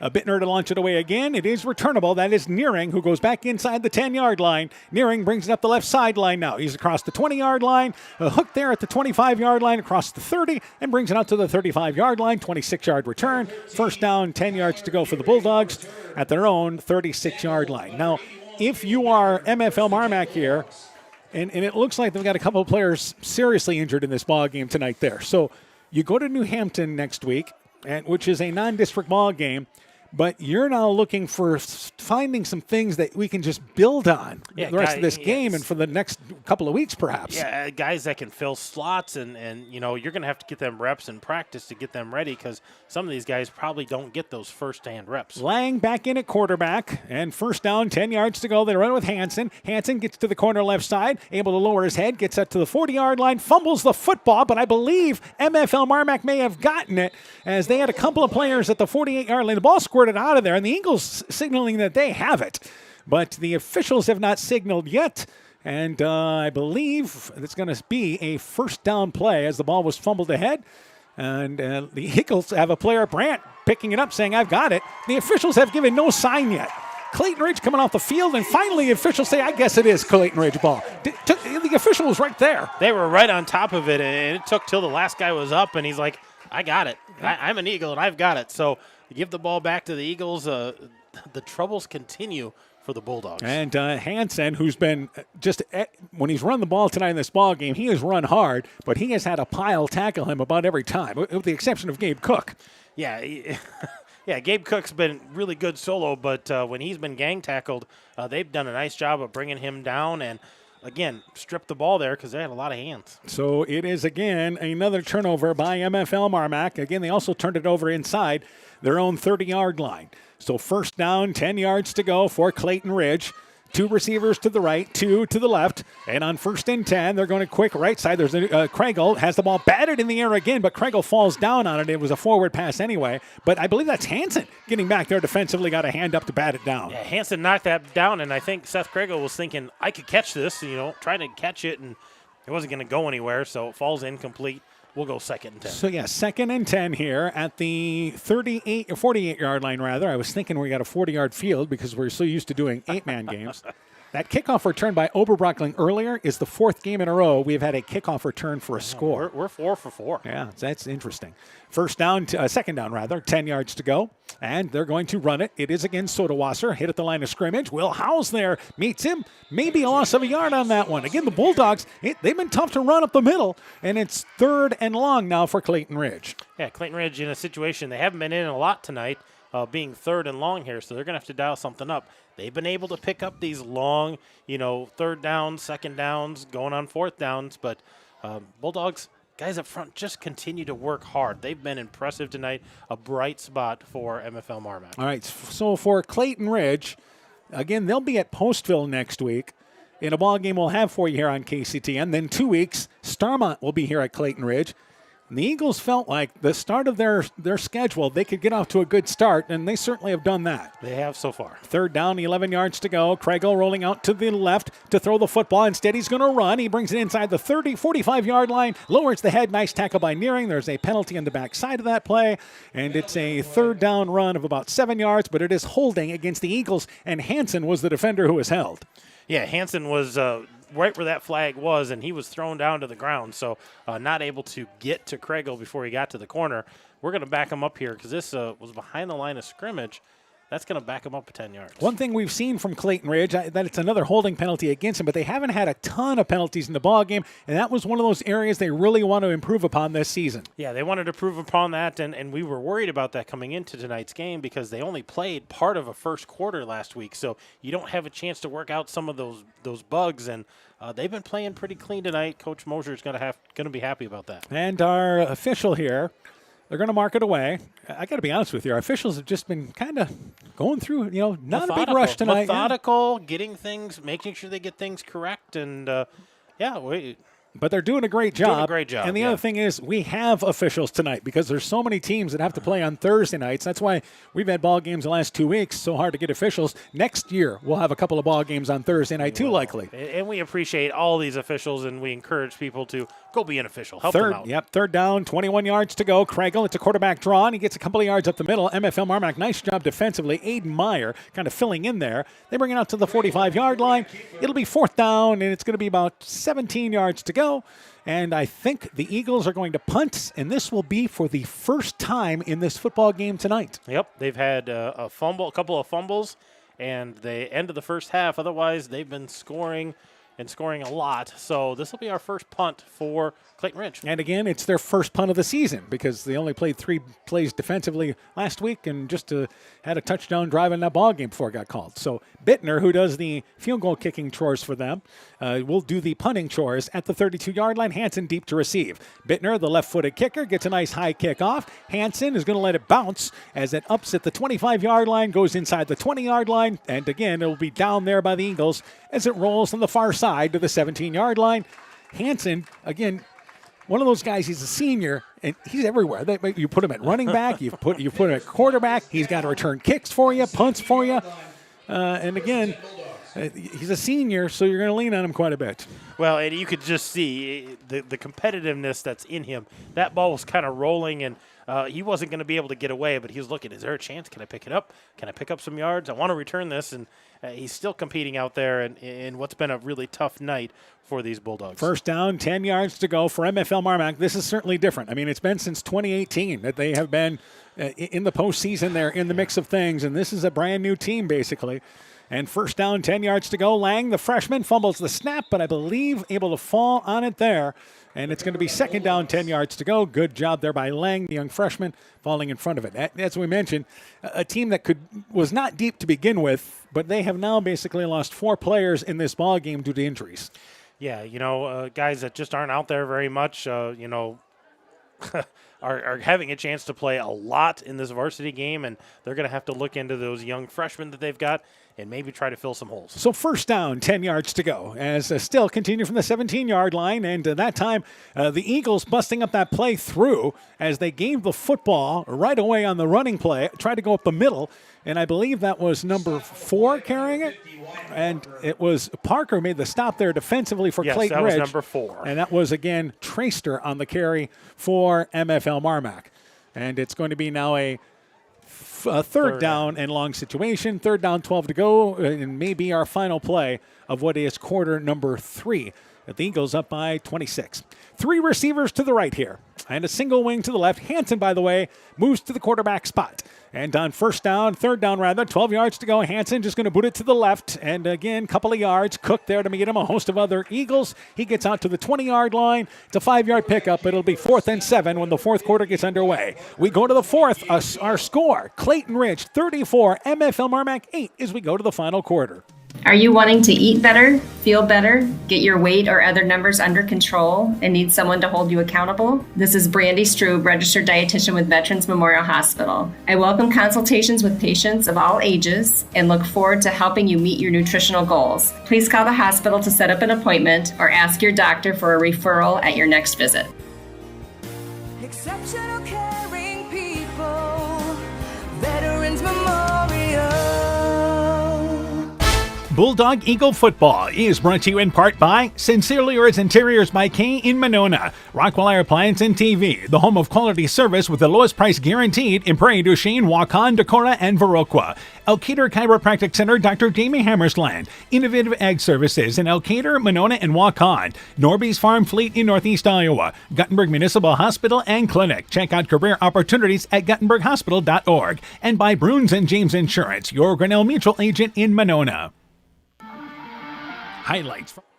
Welcome back to Guttenberg, getting ready to start the fourth quarter. Another score after 3 quarters. Edco leads Springville 40-13 at the end of the third quarter. At the half, North Fayette Valley, they trail West Delaware by a score of 28-0. And a final, our first final of the night, Nashua Plainfield beating Postville tonight by a final score of 57-0. So Edco appears to be on their way, although in the 8-man game, you never know. But I think Edco showing tonight that they are the team to beat in that district. Well, that was one of those games that they kind of Springville could be pretty good. This is going to be a test for us early, and it sounds like they're kind of taking care of things down there against Springville. And Easton Valley, we know, will be better this year as well. And then Central says, hey, what about us here? Yeah, we're going to be in the mix. Hey, don't forget about us. We've had a couple of big wins. Speed. It's fourth down, 8 yards to go, and the Bulldogs are going to go for it here. And I think they're just trying to get the Eagles to jump off sides. The Eagles stay put defensively, and it is a delay of game penalty. They did not get the timeout, I believe, taken. They got the timeout. Well, they did. They did. So a official, Dennis Schrader, a head official, initially put like he was going to call a delay a game, but the side official said, you got the timeout there in time, and it's fourth down, 8 yards to go. We'll keep it right here during this timeout. Again, the official, continues to point that it's a timeout for MFL MarMac. Timeout for MFL, you bet. Somebody had a question there, but it's all right. As the Eagles on their way, we talk about schedule-wise. They are home with Starmont, at South Wynn, home with North Butler, at St. Ansgar, and home with Nashua Plainfield. Boy, those last 3 games, North Butler, St. Ansgar, we've talked a lot about tonight, and then home with Nashua Plainfield. Those are going to be some challenging games. So we talked about how favorable the early schedule is. You got to take care of business. You got to figure some things out because those are going to be some true tests as this season progresses. And again, the top 4 teams in that district get in. And so you figure, and the Eagles looked at it saying, we can be one of those teams in that mix. Absolutely. With what they had coming back. And a new district for them as well. Yeah, kind of a redistricting, a change of things. But, you look at Starmont, they've got a lot of holes to fill over there. They're a little different ball club. So South Wynn's got new coaching up there and a different look. So these early games are where they need to figure themselves out so they can compete when you get to those last 3. And we'll talk about MFL MarMac schedule-wise here throughout the quarter as they go to New Hampton next week. So Hansen into punt, stands at his own 5-yard line. Eagles are back at the 50-yard line, just inside their own territory at the 49-yard line. I believe that is a Hager back to receive, and it is a short punt. And Hansen, as a matter of fact, the ball bounces at the 42-yard line, but they get a kind bounce. It'll roll to midfield, 49-yard line. It's actually a 30-yard punt. There is no return. First down, 10 yards to go. Eagles start inside MFL MarMac territory again. Yeah, just a nice punt there by Hansen and got a friendly roll, but again, Eagles have great field position once again. They've started inside MFL territory 4 times now tonight. So, again, another positive field position for them. MFL MarMac will open district play in 2 weeks at home with Beckman. And they have had some interesting matchups through the years. One year they thought Beckman maybe kind of ran up the score against them. MFL MarMac returned the favor in the following season. First down, 10 yards to go. Eagles inside the 50-yard line, and they go under correction. They're back to shotgun. It's a low snap and a nice save there by Craigo. Gets to the left side with Cook. Cook tripped up in the backfield, able to get ahead for a couple of yards. That was Howes who tripped him up, and it's going to be a loss of a yard. They're saying he's down at the 50-yard line, so it's a loss of a yard. He did not get that forward progress as apparently the forearm fell down as he tried to kind of launch himself ahead.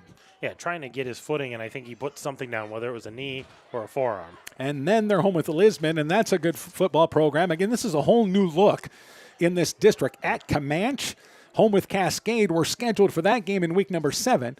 And then at Northeast, another one of those. Another perennial good football team. Second down, 11 yards to go. Two receivers to the left, a receiver to the right. Craigle to throw the football, slant play. It's caught by Hager, middle of the field, 40-yard line, down inside the 35, down to the 30-yard line. Tackled by Nearing, but a lot of open space, and here comes a couple of flags in at the end of that play.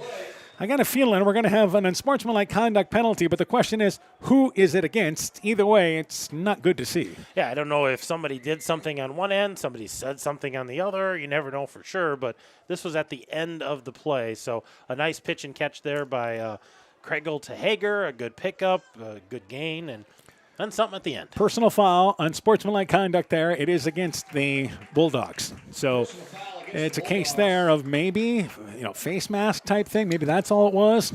But either way, that's still bad. But it's a 15-yard penalty. We don't see the unsportsmanlike conduct. We've seen both teams be caught with offsetting personal fouls in the first half. Yeah, some jawing at the end. We've seen those offsettings. We've seen some holds. Not a lot of pre-snap, but that was a big one there because it was a big gain. Tack another 15 on there. That's tough. Yeah, it's just to me, it's just bizarre to see unsportsmanlike conduct penalties. I mean, not that it's bizarre, but it's just like, whoa, it's high school. Let's go easy. It's here. high school. Yeah. You bet. I'm glad you're competing, but we like sportsmanship. Play within the rules. First down, 10 yards to go at the 15-yard line. And the snap back to Craigle. Toss play to Sodawasser trying to get to the corner. Cuts back inside. He's to the 15-yard line. Nice cut by Sodawasser. Brings him down to the 11-yard line. Hansen makes the play at the 10. It's a 5-yard pickup. And again, looked like the Bulldogs got out to that corner to shut things down, but a nice slide through by Sodawasser. Yeah, that looked like it was stifled, and Sodawasser was going to be in the backfield. But once he gets to that edge, they're able to get 5 yards, get those yards back, and knock it on the door once again here inside the 10. For Clayton Ridge tonight, at the half, they paid tribute to the 25th anniversary of their first football team. Yeah, they've been playing Clayton Ridge football for 25 years now. They announced all the players, coaches, pretty cool. Yep, so second down, 5 yards to go. We approach the 10-minute mark in our first half.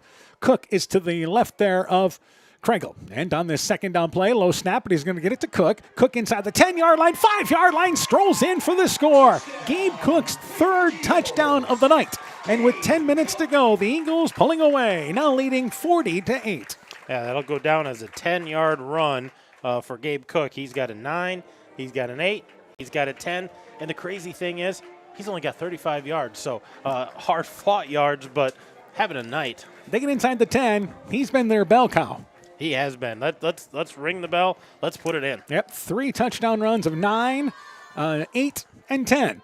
So Bittner to try the PAT to put the Eagles up 41-8. Spot is down. The kick is up. It's high enough. It's long enough, and it is good. 10:04 to go in the fourth quarter. Eagles lead 41-8. Let's take this break. Inspiring changes to a happier, healthier you is what we do at Clayton Drug. We are committed to helping you achieve the highest quality of life possible. We are a full-service pharmacy offering services such as med packing to your home or mail delivery and online prescription refill. We also offer a cash pricing program on name brand and generic prescriptions. Call 563-245-2530 to find out more. Clayton Drug, connecting the communities of Elkader, Strawberry Point, and Sumner to serve us all in between. Hi, this is Cody from Torkelson Motors in Elgin and Waukon. At Torkelson Motors, we believe that student involvement in activities is a great way to help grow our communities, and we are proud to help sponsor this game for your enjoyment. We've been serving Northeast Iowa since 1926 and appreciate the business that our customers have given us and the support they provide to our area schools and communities. So the next time you are in need of a new or used vehicle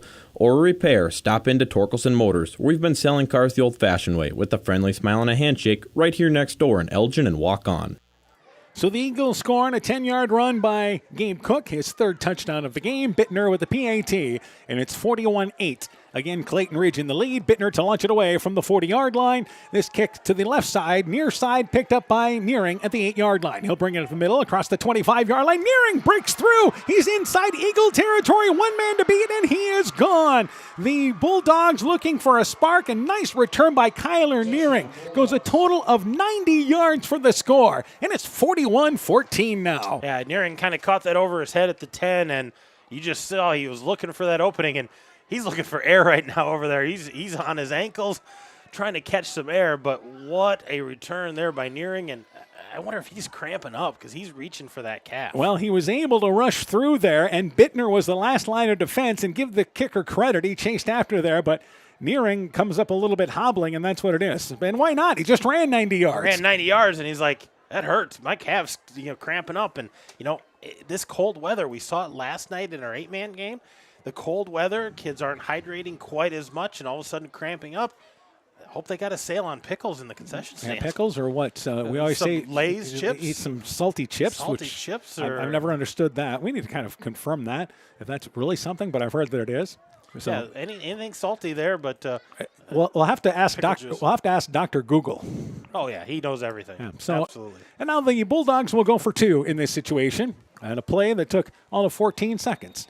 And Lang is back into the quarterback spot.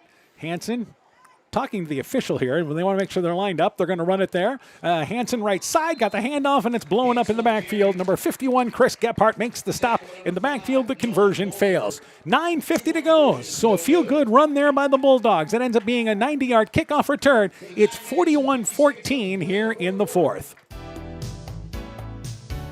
During spring and summer, severe weather can strike in a hurry.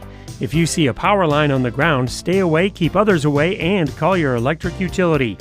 If there's a downed power line due to an accident, stay inside your vehicle until the utility arrives and de-energizes the line. Learn what to do if you see a downed power line. Doing the right thing could save your life. Alameda Clayton Electric Cooperative, your Touchstone Energy Cooperative. Being good at life means getting your finances in order so you can focus on the moments that matter most. With over 175 years of experience, New York Life Insurance Company offers insurance and financial solutions you can benefit from while you're well living. For trusted guidance, contact your local agents, Andrew Reimer or Troy Springer with your Vision Financial Group, proudly located and serving the beautiful Guttenberg community. Call Andy or Troy at 563-252-2471. Start planning today for peace of mind tomorrow. Your Vision Financial Group is not owned or operated by New York Life. Here in the fourth quarter, it is 41-14.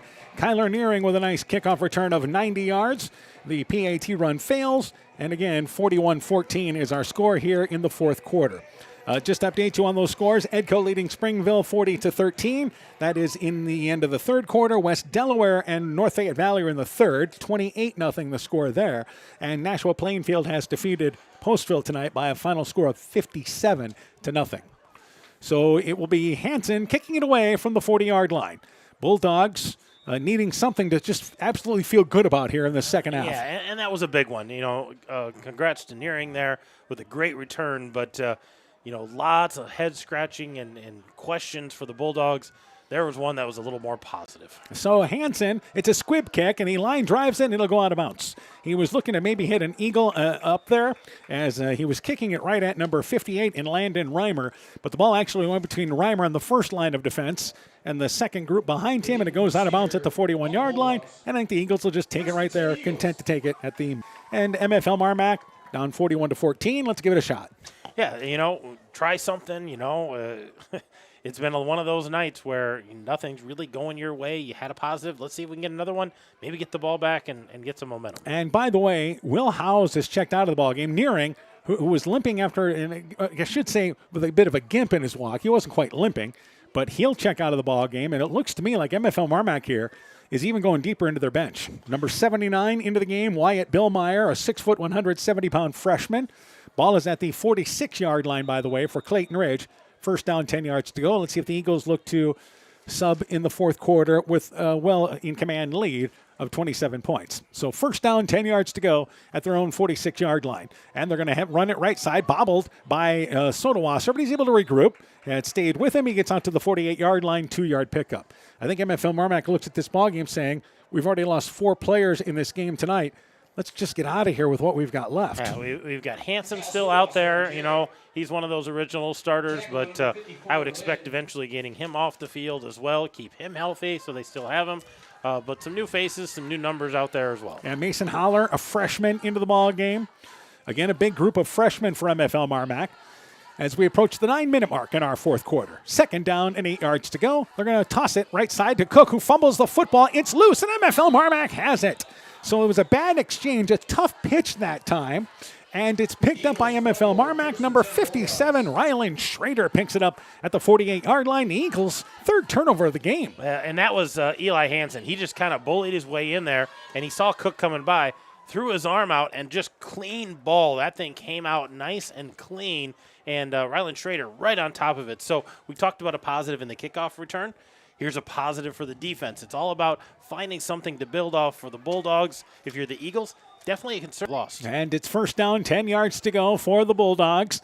Hansen back to the tailback spot to the left, and they're going to run it with Hansen right side, and Hansen to the 45-yard line. He'll pick up a solid 4 yards, and it's second down, 6 yards to go. We do see that Howe's back in the game on offense, and so they continue to play. Shane Krause is a senior into the ball game for MFL MarMac, a 5'8", 130-pound senior.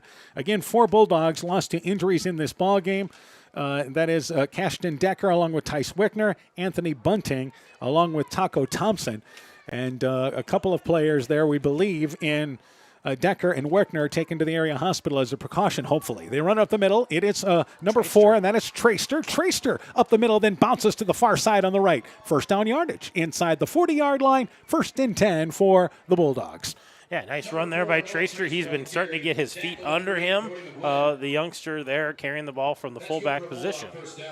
For the Bulldogs, we talked about those injuries, and they just got some kids back. So we talk about not having the depth they've had in recent years. And sometimes I think, and Coach Anderson probably tell you coach long enough, you get one of those years it just seems like you can't catch a break. I think they have depth but not experience in their depth, so that's what they're kind of building on tonight. Here's the snap. It's fumbled by Lang in the exchange from center. Eagles say they have the football, and they do. It is number 58, Landon Reimer with the recovery. Again, Lang just looks like didn't get it clean from center, and that's another turnover by MFL MarMac. Believe it or not, both teams a bit turnover plagued in this game. They are. Both of them have 3 fumbles. We haven't seen any interceptions, some close ones. But, just not holding on to the ball. 3 lost fumbles by each team, a couple extra ones recovered. And again, you'll cut MFL MarMac and Lang a little slack. I mean, a freshman, and again, they've got good hopes for him. He is a 6'1" freshman, but only 140 pounds right now. Yeah, and learning the ropes here and stepped out a little early on that one, forgot the ball. So first down, 10 yards to go. At the 39-yard line is where the Eagles take over. They try to keep it on the ground the last drive, and they're going to throw it here on first down. Kregel looking one-on-one, far sideline. That pass for Brandt. Brandt catches it, spins by a defender, gets down to the 25-yard line. So now Brandt joins the long pass parade with a nice catch at the 25-yard line. Eagles pick up a good, solid 30-plus yards on that pass play. Yeah, that was a huge play. 30-plus yards there, going to end up at 35 yards. And a nice catch again coming back for the ball for Darren Brandt. So first down, 10 yards to go. And now Brandt has caught a long pass in this game. Hager has a couple of passes, and I think Overbrockling's got a long pass reception, doesn't he? Yeah, all of them have big yards, all of them around 50 yards or higher in this game. So first down, 10 yards to go inside the 25-yard line. 2 receivers to the left, Hager alone to the right. And Kregel out of shotgun. They're going to run it up the middle. It is again Sodawasser, a couple of yards up the middle. And it's down to the 23-yard line, making the play up front, number 75. And that is, again, Tristan Hoops making the tackle. 3-yard pickup on first down, second down, 7 yards to go as we approach the 7-minute mark here in our fourth quarter. So the only thing left to decide is the final score. I would think that at this point the Eagles hoping to get out of here healthy for this ball game tonight. Absolutely. They've been playing pretty clean and hopefully getting out of here without anything major. The Overbrockling has not been back out on the field. He was cramping earlier. And he had an 85-yard kickoff return and also a touchdown reception in this game. So second down, 7 yards to go. And snap back. They're going to run it again. Sodawasser up the middle. Actually, Kregel boots it to the left, and he's got the corner. Kregel, inside the 20. 10 goes in for the score. Touchdown, got it. What a great sell by Kregel to fake the handoff, boot it around left end. And the Eagles putting an exclamation point on. 47-14 here in the fourth. Yeah, 22-yard run for Kregel. That's his second touchdown of the night. And again, we talked about being young. They had a lot of learning to do. Well, now these guys are juniors and seniors. What a great fake carried out. And a nice carry by Kregel to go for 6. Cook has 3 touchdowns. Kregel has 2 rushing touchdowns and is throwing for a touchdown, and Oberbrockling has 2 touchdowns in this game. So now the PAT to try to make it a, the scoreboard hasn't put it up yet, but it's 47-14. The spot is down, but there is a timeout taken by Clayton Ridge. And 6:44 to go, and I think the Eagles might have been a player short out there. Yeah, I don't know if they were short a guy or that was missing the case. a guy. So, yeah, I'm not – they're going to re-talk about this, and, you wonder if maybe they want to go for 2 in this situation. I'm not sure. And the reason why you say that is you go by 35, the clock is moving. You risk, obviously, not getting injured in the last 5 minutes of the ball game. But I think for Clayton Ridge, they feel like that one thing they absolutely need, especially like many teams in Class A, it's depth. So if you go up by 34, you think you're going to go to the bench here and get some of those kids in. Yeah, absolutely, yeah. And this might just be Coach Matt Mosier going, hey, we didn't have the right guys at the right personnel. Let's regroup. Let's refocus here, and let's get ready for this extra Yeah, there was only 10 players on the field. So, again, you got some players kind of on special teams. Got to be ready to go. And these types of things that, timeout like that, it cost him in the first half. They didn't have any timeouts left. And in a big ball game, that could hurt you. Yeah, in a big ball game, a close ball game, late, you need that timeout to spend it on an extra point. Or a missing personnel, that's tough. you're gonna have to work on that. Spot is down. They'll kick the point. It's blocked by Hansen. Hansen doing it all. Came crashing in from the right side. Blocked the PAT. 6:44 to go. We're not done. 47-14. Eagles in the lead. When making up a to-do list, don't forget to include servicing your car at Edie's AC Delco Service Center in Garnavillo. Your car should have the best care, and Edie's will make sure of it. Stop in or call 964-2186 to make an appointment. Tires worn out? Well, Edie's can replace them. Need a tow? Call Edie's at 964-2186. Kay, Lynn, and Todd invite you to stop by and fill your car's tank with fuel at Edie's AC Delco Service Center in Garnavillo. Edie's open 7 a.m. Mondays through Saturdays.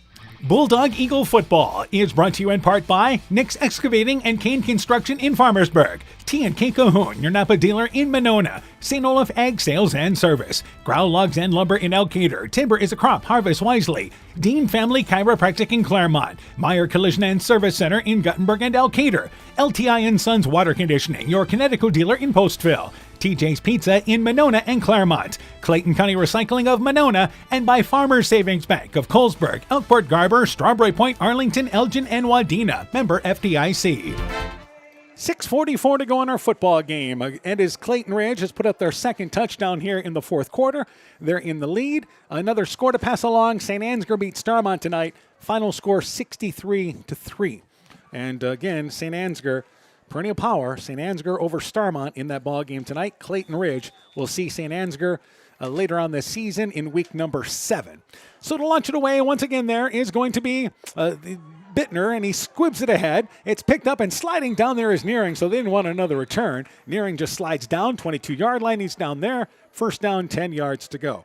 Also, West Delaware leads North Fayette Valley now in the fourth quarter, 35-0. Edco leading Springville 40-13.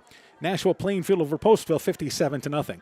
It's amazing that Edco hasn't got any love this year. Not ranked to start the year, not even a vote, anything like that. And it's a case there of they returned. We knew the speed they had coming back, and obviously they had to replace some guys up front.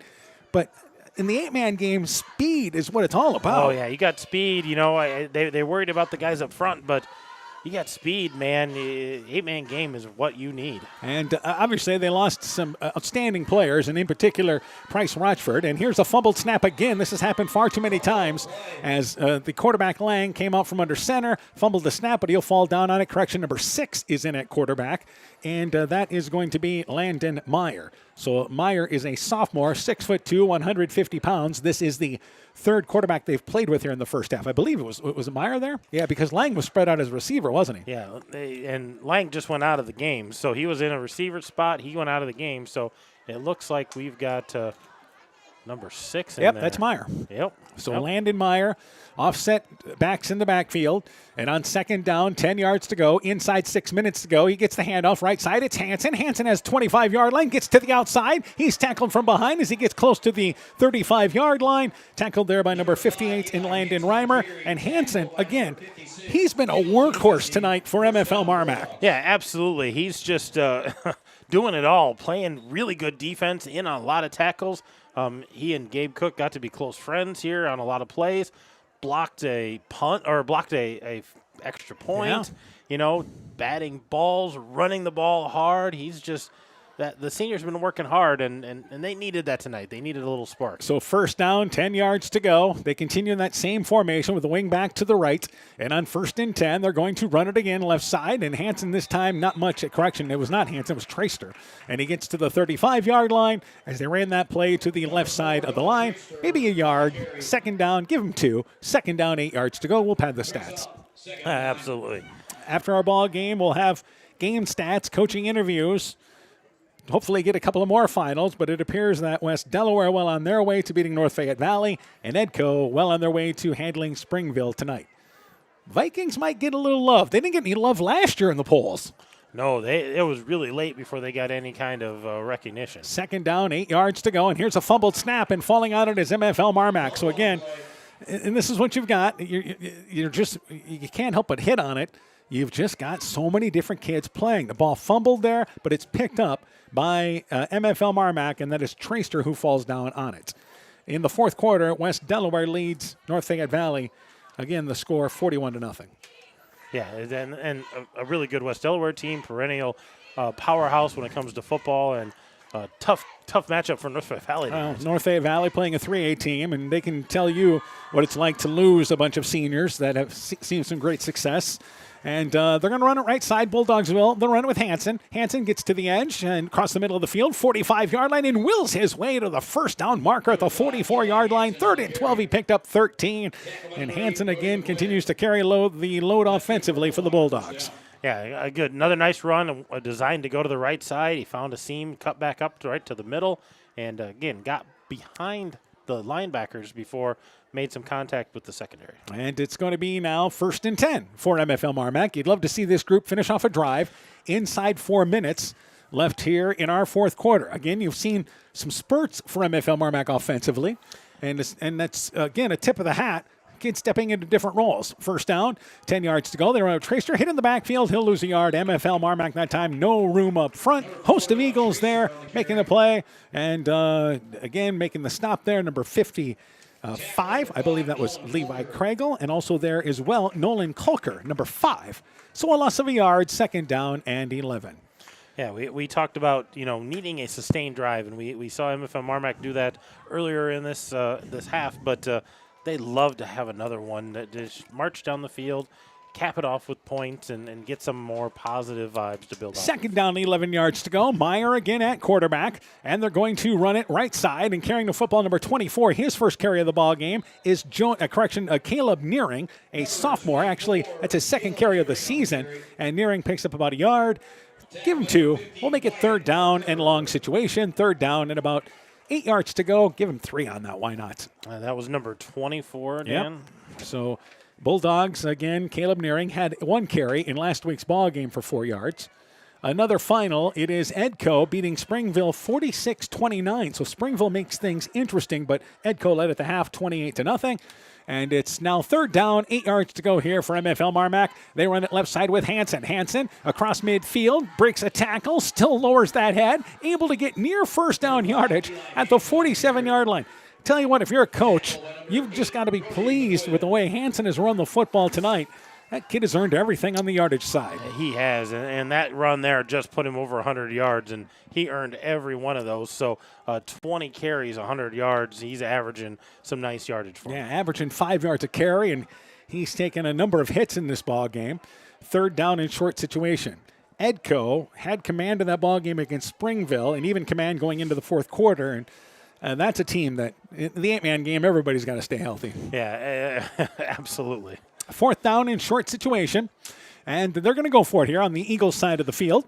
And they run it again with Hansen. Right side, 1st down yardage inside the 45-yard line, down near the 41-yard line. They convert on 4th and 2. We're down to 90 seconds here. Clock stops as the chains are moved.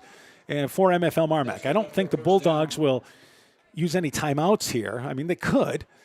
Because you don't know what you're going to look like next week offensively, and this is for them now become just basically a practice. This is a practice of what can we do against a really stout defense to get some positive yardage. So they're trying some things. At New Hampton next week, and that's a 2A school. I mean, MFL MarMac has played them though the last few years in district play, and now the Bulldogs just lining up players in the backfield right now, and they're going to take a knee. Yep, I think Coach Halverson says, Coach Detbarn, I should say, he coaches basketball. Anderson. I was thinking about Halverson, the running back, but Coach Anderson decides we're going to wave the flag. We'll just take a knee, and we're going to get out of here.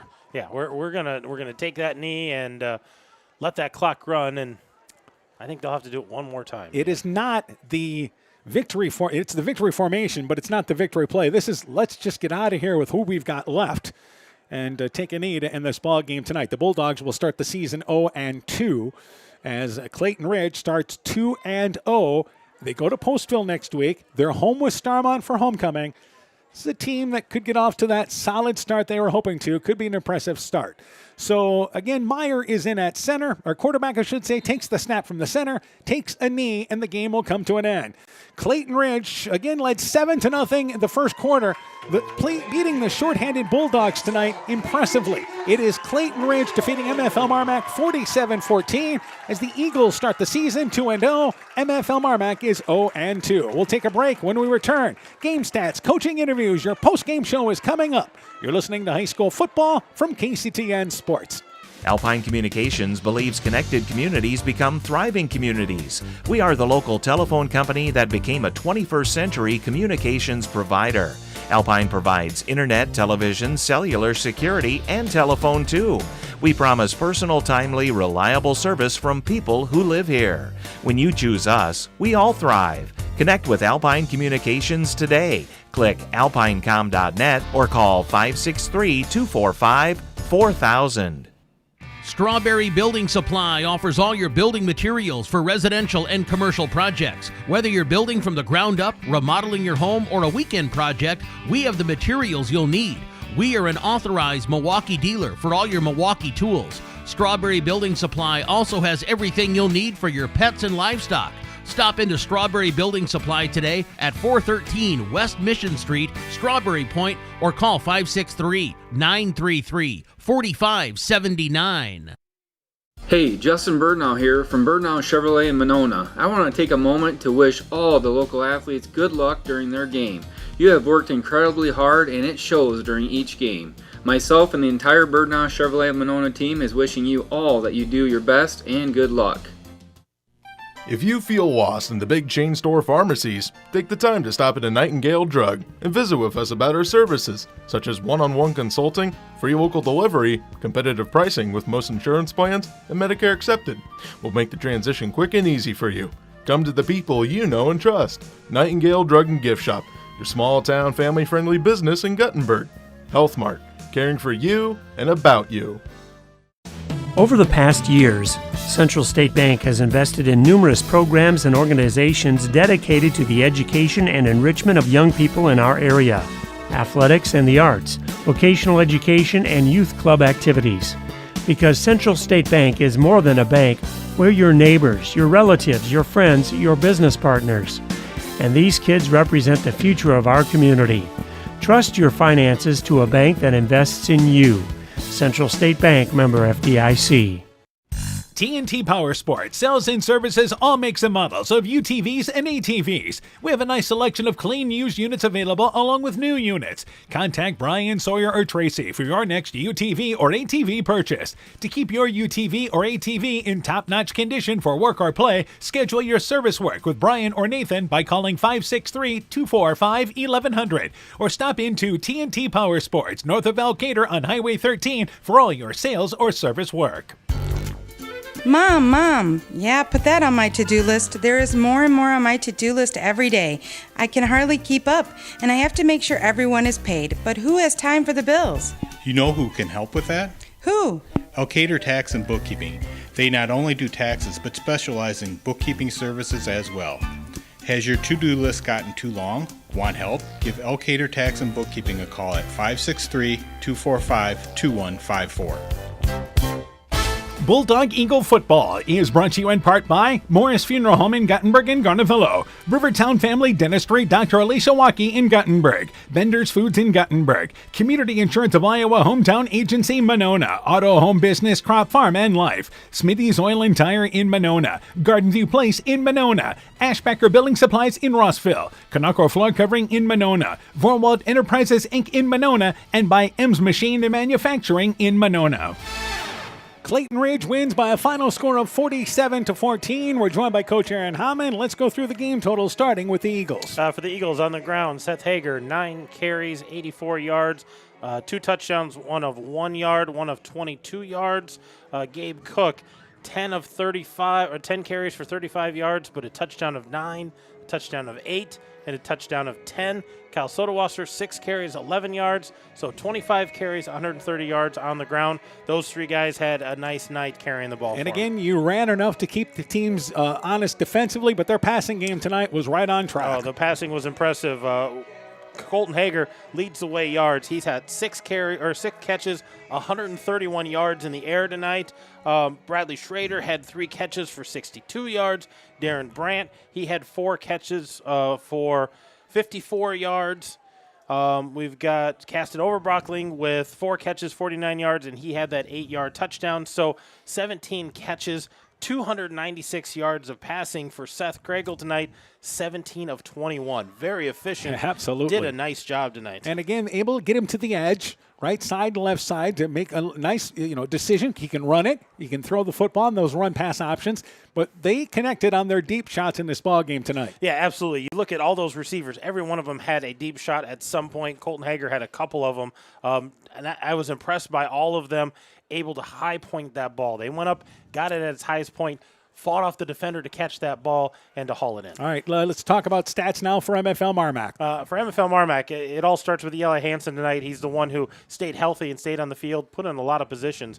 But 26 carries, 112 yards for Hansen tonight. 21 carries, so a little different there. Had the 1 touchdown of 2 yards. Going down the line, Lang had a carry, didn't have any yards. Nearing had 1 carry for 3 yards. Braxton Halverson had 7 carries for 60 yards. Caston Decker, he had 4 carries for 5 yards before he got injured. And then you've got Noah Tracer, who came in 11 carries for 17 yards. So 45 carries, 197 yards on the ground. But bulk of that between Hansen and Halverson from the get-go. In the air, a little tough. Eli Hansen was 1 for 9. He had 10 yards. That was a hookup with Caston Decker. That was early in this game. Easton Lang had 2 attempts, 1 completion of 5 yards. That was with Eli Hansen. So 2 of 11 for 15 yards. So 212 yards of offense for the Bulldogs in a night where, boy, they lost a lot of pieces. Yeah. You know, you saw a couple kids. Hopefully they're doing well. We're hoping to get an update on them, but went to the hospital, in an ambulance, not an emergency situation, but to be checked out. And you got a couple other kids that were dinged up sitting on the sideline, so it was a busy night for all of those people helping out on the sideline. 47-14 is our score. We hope to talk with Coach Dan Anderson as well as Clayton Ridge coach Matt Mosier, when our postgame show continues after this. Edgewood Auto and Towing is an automotive repair shop, tire dealer, and 24/7 towing service. We offer full service work on all autos and semis. Our highly skilled mechanics provide quality workmanship and will get you back on the road in a timely manner. Check out our current tire rebates by calling 563-928-7333 or stopping into Edgewood Auto and Towing for complete terms and conditions. Elkader Tax and Bookkeeping are proud supporters of all of our local high school sports teams. We want to wish everyone the best of luck on their season. We are here for all your tax, payroll, and bookkeeping needs. Give us a call at 563-245-2154. Again, that number is 563-245-2154. Thank you from Kurt and Ann at Elkader Tax and Bookkeeping, located in downtown Elkader. NEAT is connecting more and more homes and businesses to reliable, fast broadband internet in Northeast Iowa. NEAT's fiber optic network has expanded and is now offering speeds up to 1 gig in and around Monona, Lowena, St. Olaf, Farmersburg, Postville, and surrounding rural areas. NEAT Fiber provides high-quality internet, television, and telephone services at the speed of light. For more information on how to upgrade your speed and services, visit NEITEL.com or call today 877-638-2122. NEAT, connecting you now. Bulldog Eagle Football is brought to you in part by Sincerely Yours Interiors by Kay in Monona, Rockwire Appliance and TV, the home of quality service with the lowest price guaranteed in Prairie du Chien, Waukon, Decorah, and Viroqua. Elkader Chiropractic Center, Dr. Jamie Hammersland, Innovative Ag Services in Elkader, Monona, and Waukon, Norby's Farm Fleet in Northeast Iowa, Guttenberg Municipal Hospital and Clinic. Check out career opportunities at guttenberghospital.org, and by Bruins and James Insurance, your Grinnell Mutual agent in Monona. Again, our final score, 47-14. It is a victory for Clayton Ridge. We're joined by their head coach in Matt Mosier. Coach, first off, let's talk about the passing game tonight. An area where you guys really felt like you're improved this year. Kregel led the way, 17 of 21, throwing for 296 yards. Yeah, I mean, Seth Kregel's a special player. Like, he's freshman year got hurt, sophomore year threw him in the fire, and then now he runs our offense. Heck, most time he changed, I don't know how many plays tonight, and I was trying to get him to chew some clock, and he changed the play because of what they were giving us. So he did a good job. Good job there. Our wide receivers, we got some.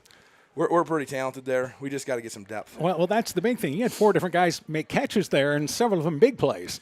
Yeah, no, I'm super excited. I mean, Caston Obrecht didn't play the whole second half, and he's an electric football player. I think he had the kickoff return and then another touchdown. So.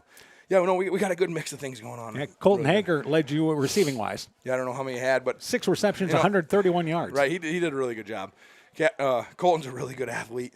He's a tough kid. Doesn't say much, but man, I'm so glad he's out for football. He's a great football player. All right, running the ball tonight, 25 rushes, 130 yards, and again, you'll take those numbers. It leads to some balance. Yeah, whether we're going to throw to run or run to throw, I'm not sure yet. This is, we haven't got to see us really play. This is our first test, and it showed. There's some mistakes that we made. Our guys, had some cramping, stuff like that. So I didn't know how good we were going to be or what was going to happen here tonight. All right, now defensively, Gabe Cook, monster game for you. Yeah, wow, that one drive where they switched the quarterback to their main guy there. I think he had all 6 or 7 tackles to stop that drive. And the other thing is, I think defensively, a number of kids stood out for you tonight. Yeah, absolutely. That linebacking core is a really talented group, younger group. But I shouldn't say that. We got 2 seniors and then a couple young kids that come in there and play.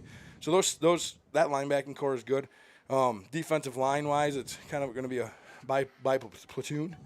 Well, we got to get things figured out. I mean, they exploited BC gap, and we got to get that figured out because we're not going to be able to get away with that. Yeah, there's tougher tests coming down the way. And obviously next week you go on the road, first, I guess, true road game because you didn't really play one last week. Right. But you go to Postville next week. It's the district opener. Yeah, I told the kids tonight, I said, great job, enjoy this. This has been a long time coming since I've been here at Clayton Ridge. Our goal was to make a statement, and I think we did that tonight. But I told them that the non-district season's over. Now it's time one at a time for this district. And we're going to have to see what it's all about. All right, Coach, good luck to you. We'll talk to you next week, and it's our featured game next week with you guys at Postville. Good luck to you guys. All right, thank you very much, Dan. You betcha. Clayton Ridge football coach Matt Mosier talking things over about his Eagle team. A quick break. We'll be joined by MFL MarMac coach Dan Anderson when our postgame show continues after this. Epic Wear. Get personalized clothing for your school, your team, family, friends, business, or any event. Epic Wear has a huge range of customizable apparel, trophies, and awards. They offer free design help or design your own apparel at getepicwear.com, and you can even set up a free website for your fundraiser. Epic Wear, walk on. Call 563-568-2301 to place your order today. Bulldog Eagle Football is brought to you in part by Rivals Inc. Custom Gear, Screen Printing, Embroidery, and online shopping at rivalsinc.com. Furniture Showcase and Oilbine, Lighting Showroom, Flooring, Furniture, and Window Treatments. Bacon Concrete in Postville. Car Auto Group online at karautogroup.com. Fisk Farm and Home in Monona, Cresco, and Decorah. The Lowena Savings Bank, member FDIC. Culligan Water Conditioning in Elkader. Myers Auto Service in Monona, and by Thompson Construction and Monona Overhead Door. Post-game show continues. We're joined by MFL MarMac football coach Dan Anderson. 47-14, Clayton Ridge wins this ball game. Coach Anderson, first off, let's get an injury update. I think he lost 4 guys in this ball game. Yeah, I think 5 or 6 actually, because Wickner and Decker and Bunting and Taco and Braxton and Coda and Coda, of course, didn't play tonight. He's got a torn ACL from the scrimmage and. Blake Schutte didn't play tonight. Fullback, he got hurt last week, so fullback and linebacker. So I don't know. There was times I looked out there and I think I saw six freshmen that played on our JV team, and they fought. But you're not going to beat a good football team with 5-6 freshmen and two sophomores. I mean, there was like 2 seniors out there a lot of the time, I think. Well, and the rest were freshmen. And the big thing is you had guys moving around position-wise here. Yeah, a lot of credit goes to Coach Burke. Offensively, trying to guys playing out of position and tell them on the fly, you got a freshman that's a tight end. All of a sudden, you're playing him at wing back, and he has never played there, and he's a freshman. You're trying to tell him what to do on the fly, like, here's your route or who's blocking, and you're not going to, they're going to give a good effort, but if they've never done that before, and, that's that's nothing on the coaches. It's just when you got that many guys hurt, I've never seen such a thing, not in 28 years of coaching football, that many kids get hurt, over the last 3 weeks, in the scrimmage, both of our corners go out, and then last week, we play with both their corners gone, and then Schutte gets hurt, and so injuries happen. Yeah. But sometimes they bite you harder. But I've never in 28 years of coach football seen so many injuries to all skill guys, and guys you're leaning on quite a bit. Let's talk about first off Eli Hansen had 21 rushes, 112 yards, and worked hard for every one of them. Well, I gave him props there, and he's a kid that never came off the field once in the whole game.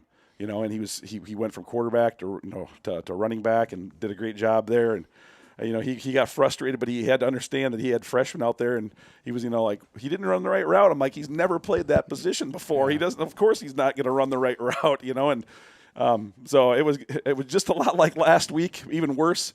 The second half, you're just going to survival mode and just trying to get out of here without any more injuries, and try to figure out what are we going to do for next week? So, and obviously, you mentioned freshmen getting thrown in here, but 17 freshmen that you really feel like if it's a group that stays together, some good things can come up ahead. Yeah, there's the cupboard's not bare. We have a lot of young kids, and there's a really good freshman bunch coming, and but obviously they're not ready for varsity football yet. Right. But they got thrown in there in the fire today, and super proud of a couple of those kids. That Mason Holler kid, number 27, playing corner and wing. All of a sudden, here's a kid that never taken a varsity snap or been in a varsity game before, and he played both ways for the whole second half, and he fought his butt off and did what he could. I'm proud of the kids like that they.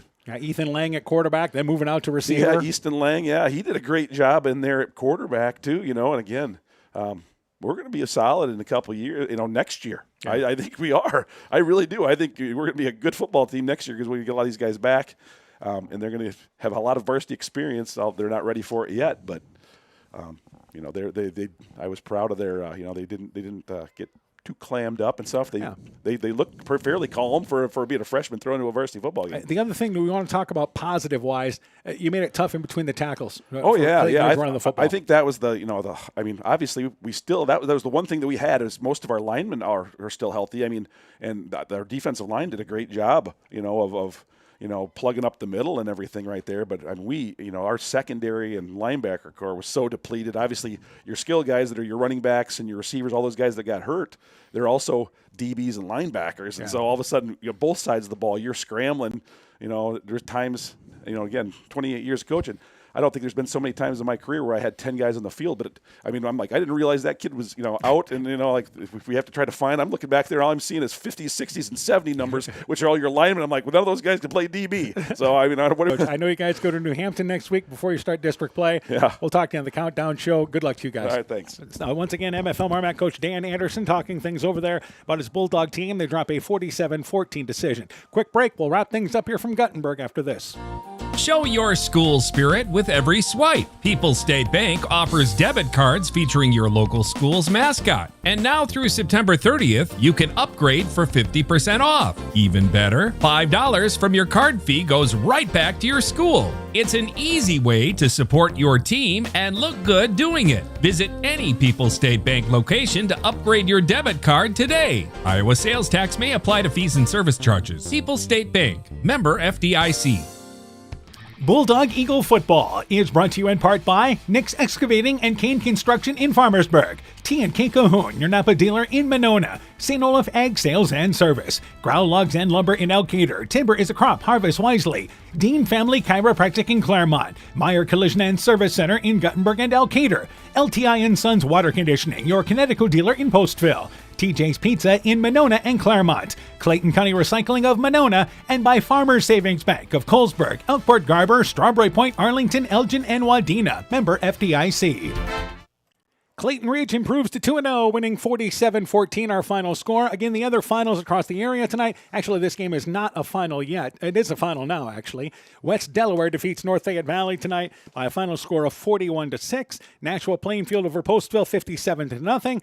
St. Ansgar beats Starmont, 63-3. As Clayton Ridge will see both those teams later on this season. Edco outscoring Springville, 46-29, as the Vikings have staked their claim to maybe the team to beat in that 8-man district. Meanwhile, let's get your thoughts on our ball game here, Coach Hammond. As Clayton Ridge, nice to have seniors, and you expect them to take a step forward, and they look like they can be a team in the mix of things in their district. Yeah, you think about where this team was the last couple of years and some of the struggles that we saw, and all those things have kind of righted themselves. These guys have some maturity. I was impressed with their throwing game. The receivers, not super tall guys, but able to go high point the ball, able to reel in some tough contested passes for big gains. That's something that they're going to have to plan for. And you heard Coach Anderson talk about our DBs were a little depleted, but those were good plays because they were well defended. And Seth Gregel threw a nice ball to get them to go up and catch that. But mixing in the run, they just have a good mixture, and the defense played solid for them. And, Coach Mosier's still got a few things to work out, but I think he's feeling pretty good about how they played tonight. All right, now, Frank, let's get an injury update. I know you had a chance to talk to one of their assistants. I did. I talked to one of the assistants, and Cashton Decker had a bloody nose that wasn't stopping. So they took him off as a precautionary thing. He is down here in Guttenberg at the hospital having that taken care of. Tice Wickner was still having some tingles and some numbness in his lower body, so they decided to take him a little farther. He is headed towards Iowa City, University of Iowa Hospitals. They're going to have him checked out there to make sure there's nothing more damage going on. Those are the only two major. You heard Coach Anderson talk about those bumps, bruises, dings, guys that, just weren't 100%. So they've got a number of them, but those are two big ones. Yeah. Guys that are skilled positions that they were going to lean on that are very questionable going forward. Yeah, so hopefully those guys there, thoughts are with them there. Hopefully things are okay. And we get to see those guys hopefully come back at some point this season there. So hoping for the best. Our next broadcast is a week from tonight's. We go back to Friday night games, and we'll bring you Clayton Ridge at Postville, district opener for both. A Postville team that feels like they're a little bit better against a Clayton Ridge team that showing that they are already better, and it's homecoming for the Pirates. Yeah, some momentum for the Eagles and homecoming for Postville. So 2 years ago, we had a nasty thunderstorm, tornado go through there. We don't want that next week. We want a nice football game, and so hopefully get that out of the both of those Let the teams. fall weather continue. Absolutely. So Clayton Ridge 2-0 in the season. MFL MarMac is 0-2 as the Eagles win 47-14. For Coach Aaron Hammond, I'm Dan Behrens. My thanks once again to Russell Schmiel for running our studio, or for running our, should say, camera tonight. I want to make sure I got, yes, it's Russell Schmieler. Schmieler. Melar. Yep. Runs cross country. Runs cross country. Coach Cook talked He about did him. a great job on the camera tonight. Russell Schmealer, by the way. And he's going to help us out in 2 weeks as well. So our thanks to Russell for running the camera tonight, Ty Keenan for running our studio show. We'll see you next week, Coach. You bet. We'll see you. For Coach Aaron Hammond, I'm Dan Behrens. For a complete recap of tonight's ball game, highlights, scores, and more, go to KCTN.com, click on the Sports tab. This has been a presentation of KCTN FM 100 Sports. Scooter's Coffee in Manchester offers a variety of coffees, smoothies, blenders, and breakfast food products served all day long. Scooter's Coffee offers fast and friendly service, too. In a hurry? Use the Scooter's Coffee app to order, pay, and earn rewards. Simply stop at the drive-thru window and pick up your order. Scooter's Coffee is open Monday through Saturday, 5:30 a.m. till 8 p.m. and Sunday, 6 a.m. till 8 p.m. We look forward to seeing you at Scooter's Coffee in Manchester.